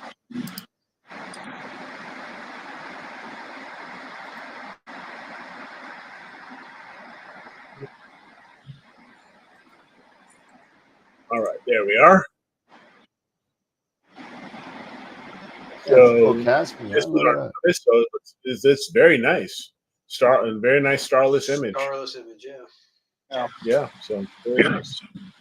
You know, I like starless images because a lot of starless images kind of really show you more the shape of space and the shape of the clouds a lot better than like if the stars are kind of in the way.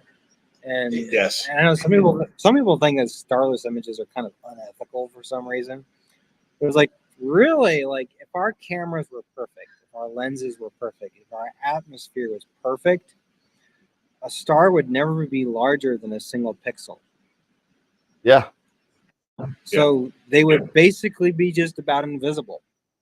Yeah. Anyways, if everything was perfect, if you had perfect eyes, starless images give you a nice depth of the field too. You get more depth perception. I couldn't quite hear him. So here were our three. We had the Fox Fur Nebula from Kevin Rosso. This was just an HA. He called it the Winter Fox. Lots of different shock waves in there. Yeah. Yeah. We have Merlot 15 by Scott Schneider. Almost 80 hours of integration, 76.9. Wow. Just over 76 hours of integration there. So very nice. And then we have our solar. Dark. So you were saying the green this year? I was going to say that lower left node there, that dark nebula that you see there. Mm-hmm. Yeah. I mean, that's nebulosity that's not really much different than what you see illuminated, except it's in front of the stars that are illuminating all this stuff. So what we're seeing is the back side of it, the shadow side of it. Yeah. And when you think of it that way, you think like, oh, okay, well that one's closer and these ones are further away and so forth. Yeah. Very nice picture. No, I like this. This is a very nice picture. And last but not least, we have by Steve Ibbotson, we have his solar image taken with his Lunt 60. Sweet. Yeah. So hey, nice did Skywatcher just drop a solar scope? They did. They did. Yeah. And those pictures that are on their website were taken at Starfest Canada. Because I was there. I saw it. I looked through it there. It's a 76 millimeter 0.55 angstrom solar scope. I think seriously, because I do want to start getting into some solar, that's definitely on my short list. It looks pretty impressive. It does. It looks sweet. So all right. So for our experience bracket, we had 22 votes, and the winner is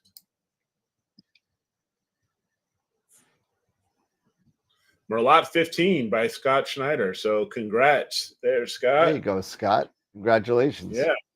Congratulations there, my man. So we'll get both of those images up onto the website. So, nice. Sweet. Yeah. And that's that's it for November. November is done. And November is done. Don't forget, everybody, and if you haven't done it yet, vote for Picture of the Year. You only got about a week left to get your vote in. So Picture of the Year comes with a nice $300 gift certificate from AstroWorld for first place.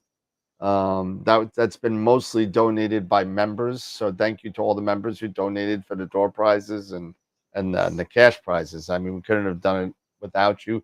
We're giving away $900 in cash gift certificate prizes to AstroWorld telescopes, plus an amazing amount of door prizes. And it's all going to be done next a week from tomorrow at Astropalooza 3, which Ben is going to be on and hanging out with us on Astropalooza 3. So that's going to be a lot of fun. It's going to be a long day. It's going to be a great day of nice conversation with some of the best in the business. And you're going to see, you're going to see some new faces. You're going to see some old faces. I can't believe that this is the third time we're doing this debacle of, I mean, make sure you have your off the rails button ready too. Oh, I do. As a matter of fact, I just fixed it. So there you go. There you go. There's your off the rails picture. So sometimes, we we kind of go off the conversation. So I got to fix the noise. The noise didn't work, but so it's not totally fixed. But it's going to be a lot of fun. I mean, it's going to be 8 to 9 hours of unbelievable conversation with. I believe it's. Oh, I don't know. We got 1, 2, 3, 6, 7, 8, 9, 10, 11, 12, 13, 14, 15 guests that are going to be on Astropalooza 3 from 2 to whenever we end. So definitely come out and if you haven't signed up for the giveaways, go sign up for the giveaways. We're giving away a lot of free stuff from Pegasus Astro, from us at AstroWorld. We're giving away Move Shoot Move. We're giving away Altair Astro stuff. We're giving away a whole bunch of stuff. So and thank you to all the vendors as well for supporting. I'm still waiting for 1 or 2 to kind of come through. So I mean, hopefully we got a blockbuster door prize. I'm hoping, but you know, Pegasus and all the guys really came through. Thank you so much. That being said, let's do the wheel. I think, right? We got some stuff to give away. Let's do it, man. Let me. Oh my goodness. Here, guys. Sorry. I might cut out because my wife wants to go to bed. Oh, my bad. Yep. Okay. So, Yeah. hey, No. So why don't we do the final thoughts and then we'll do the wheel. So that's fine. I guess final thoughts, Eric. You know, we go around. Right around. No, just congrats again to you know, to Scott and Bill for their images, and have a great weekend. Hope everybody had a great holiday. Yeah, we will see you all next week. So don't forget to make your entrance for the December image, the start of December, our first image of the week for December 6th. So don't forget to go ahead and put in your entrance, your entry starting tomorrow. So until then, we'll see you guys next week. Cool. Dave?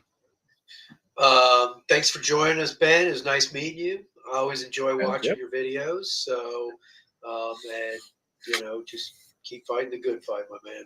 You're doing it. Yeah, you're absolutely, doing well. absolutely. Hey, Ben. Last words yours, my friend.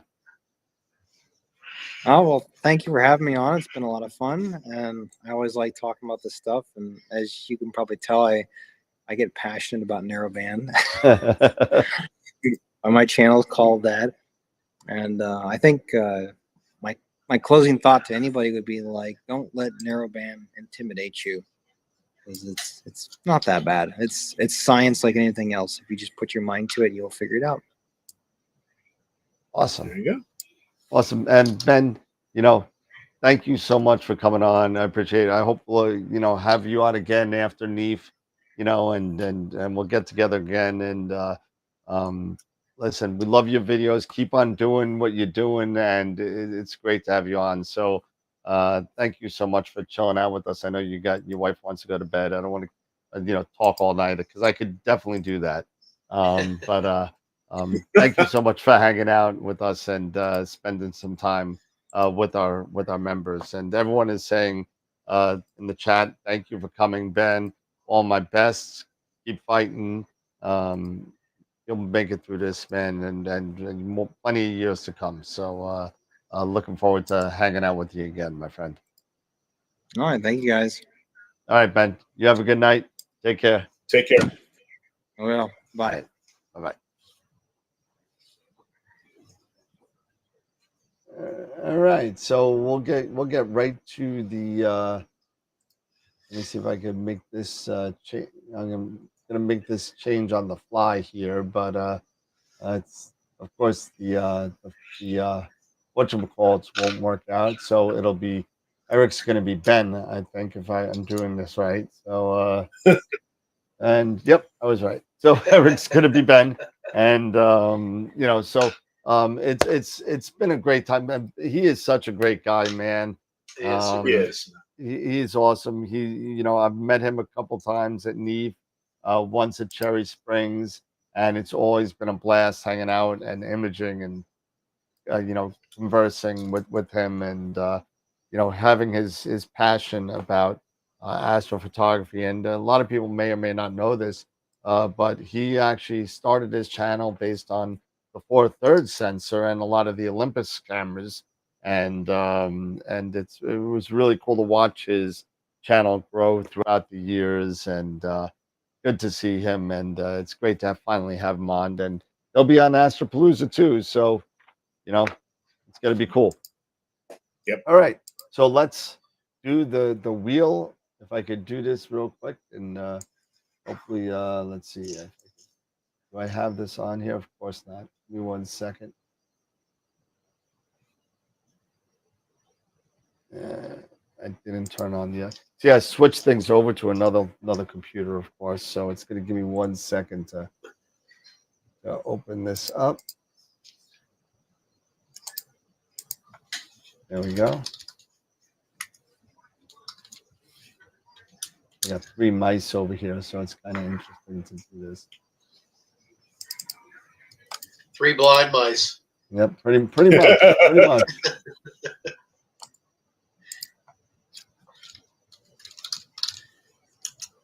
And play 1. There you go. Nice. Okay, click play. All right, there's my crazy screen there. All right. Wheel of Fortune. Yeah, it's coming up right here. There we go. Close it. High Point Scientific just dropped the Helios star. Yeah, thanks. Open. First, we'll do the IP for AP one. There we go. We have 71 entries in this one. Everybody can see that, right? Yeah, I think everybody can see it. So we got 71 entries, and you know what? In the $50 gift certificate, we hit 99 entries. So that's pretty cool too. So this is going to be for a 1-year subscription to IP for AP, a great tutorial site for PixInsight and Photoshop. Really cool stuff. It's about $110 a year, but you're going to get the first year free because they've been so great to us. So here we go. First one down is going to be IP for AP. And IP for AP is Joe. Joe Sardina. Nice. IP for AP.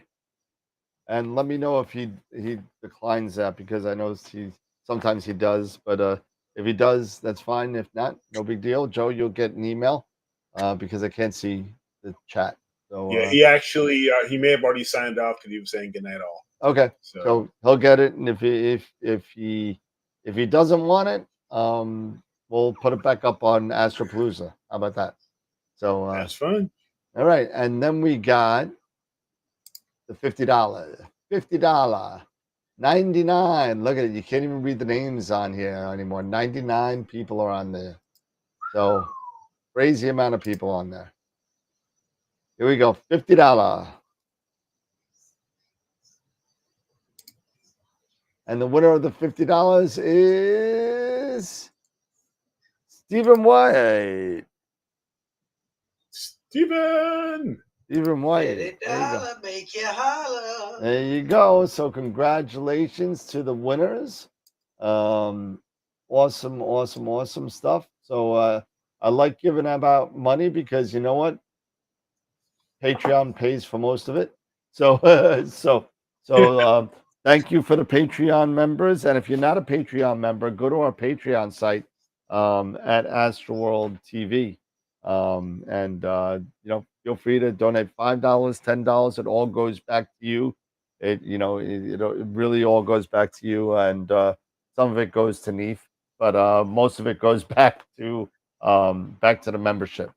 So yep, goes right back to the membership. Yeah, so it's nice to give everything back. We give away in gift certificates about $600 a year in gift certificates, plus picture of the year.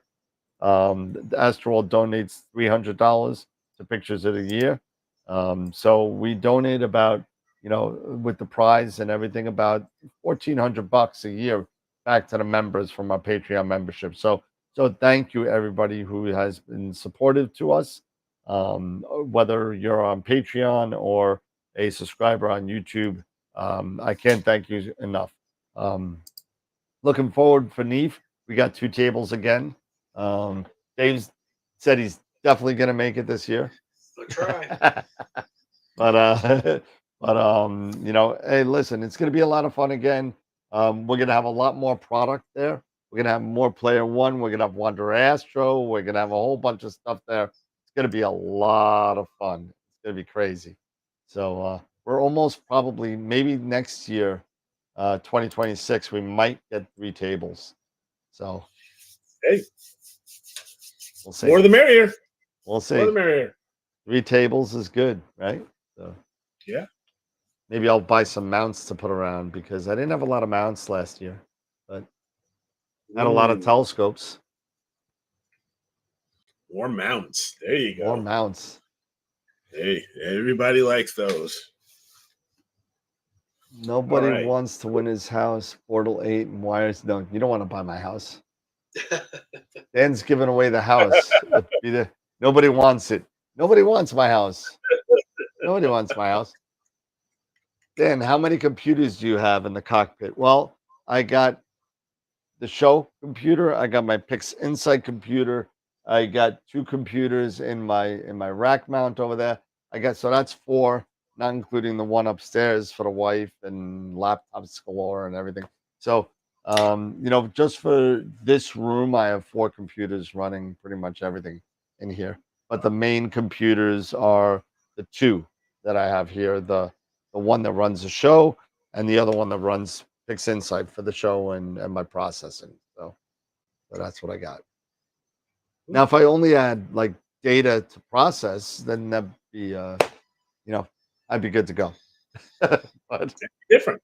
Yeah. All right. Well, it's 10:03. I know we already did the final thoughts, but do you guys have anything else? No. I'm imaging. I'm up and running, so hopefully everything goes well tonight. So we'll see. Yeah. I'll go to bed and let us know in the morning. Stars look okay, so we'll see. I think I got the collimation pretty good. So. You got the RC out? No, I got the. Oh, you got the carbon star. Yeah, but I had to change the rear set, so. Gotcha. They sent me the updated parts. So. Nice. Well, I'm probably doing my last image from Illinois, the NGC 1333. So this may be the last one, but without the pod. So it's back to the old ways, because the pod's all disassembled and all that fun stuff. But yeah, this is New Moon Week, so you gotta grab it when you can. Absolutely. Yeah. So, and right now it's being very cooperative. The weather's being very nice. So, hey, why not? Why not one last hurrah before I take everything down? Absolutely. There you go. Awesome, guys. So, well, I hope everybody had a great Thanksgiving. I hope everybody had a safe Thanksgiving. And we're getting through up to the holidays. Christmas is coming, and all that kind of stuff is happening. We got we only got one show before Astropalooza, which is Wednesday night.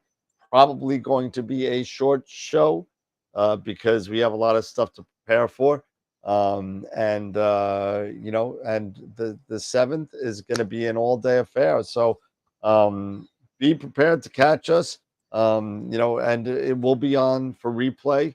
So if you missed somebody, I'll try and throw some chapter markings on there, so you can see who's what. If you just want to see one individual presentation, you can. And it's going to be a lot of fun. It's going to be a great time, and really looking forward to hanging out with a lot of people. Carlos Aragon, Wilfredo, Seti Astro, Simon Tang. I mean, all these people. Sarah again, and of course Ben. Amongst Sean, I didn't want to. I know Sean's in there. I gotta say hi to Sean. So Sean and Masters Pix Insight as well. It's gonna be a lot of fun. So 2 p.m. start on Saturday. That's Eastern time. So definitely come and hang out with us, and and it's going to be a good time. So, um, can I come on and teach what not to do in AstroWorld? Not on that Saturday, but if you want to come on and say, "Hey, this is what you don't want to do," I'd be happy to do a show on the what not to do in Astro. So that'd be fun. But awesome. So everybody have a great night. Enjoy your weekend. We'll see you on Wednesday for the penultimate show for Astro World Astropalooza 3. So have a great night. Enjoy. Take care. And as always, keep imaging, keep educating, and clear skies. And we'll see you Wednesday night. Have a great weekend, everybody. See you, everybody.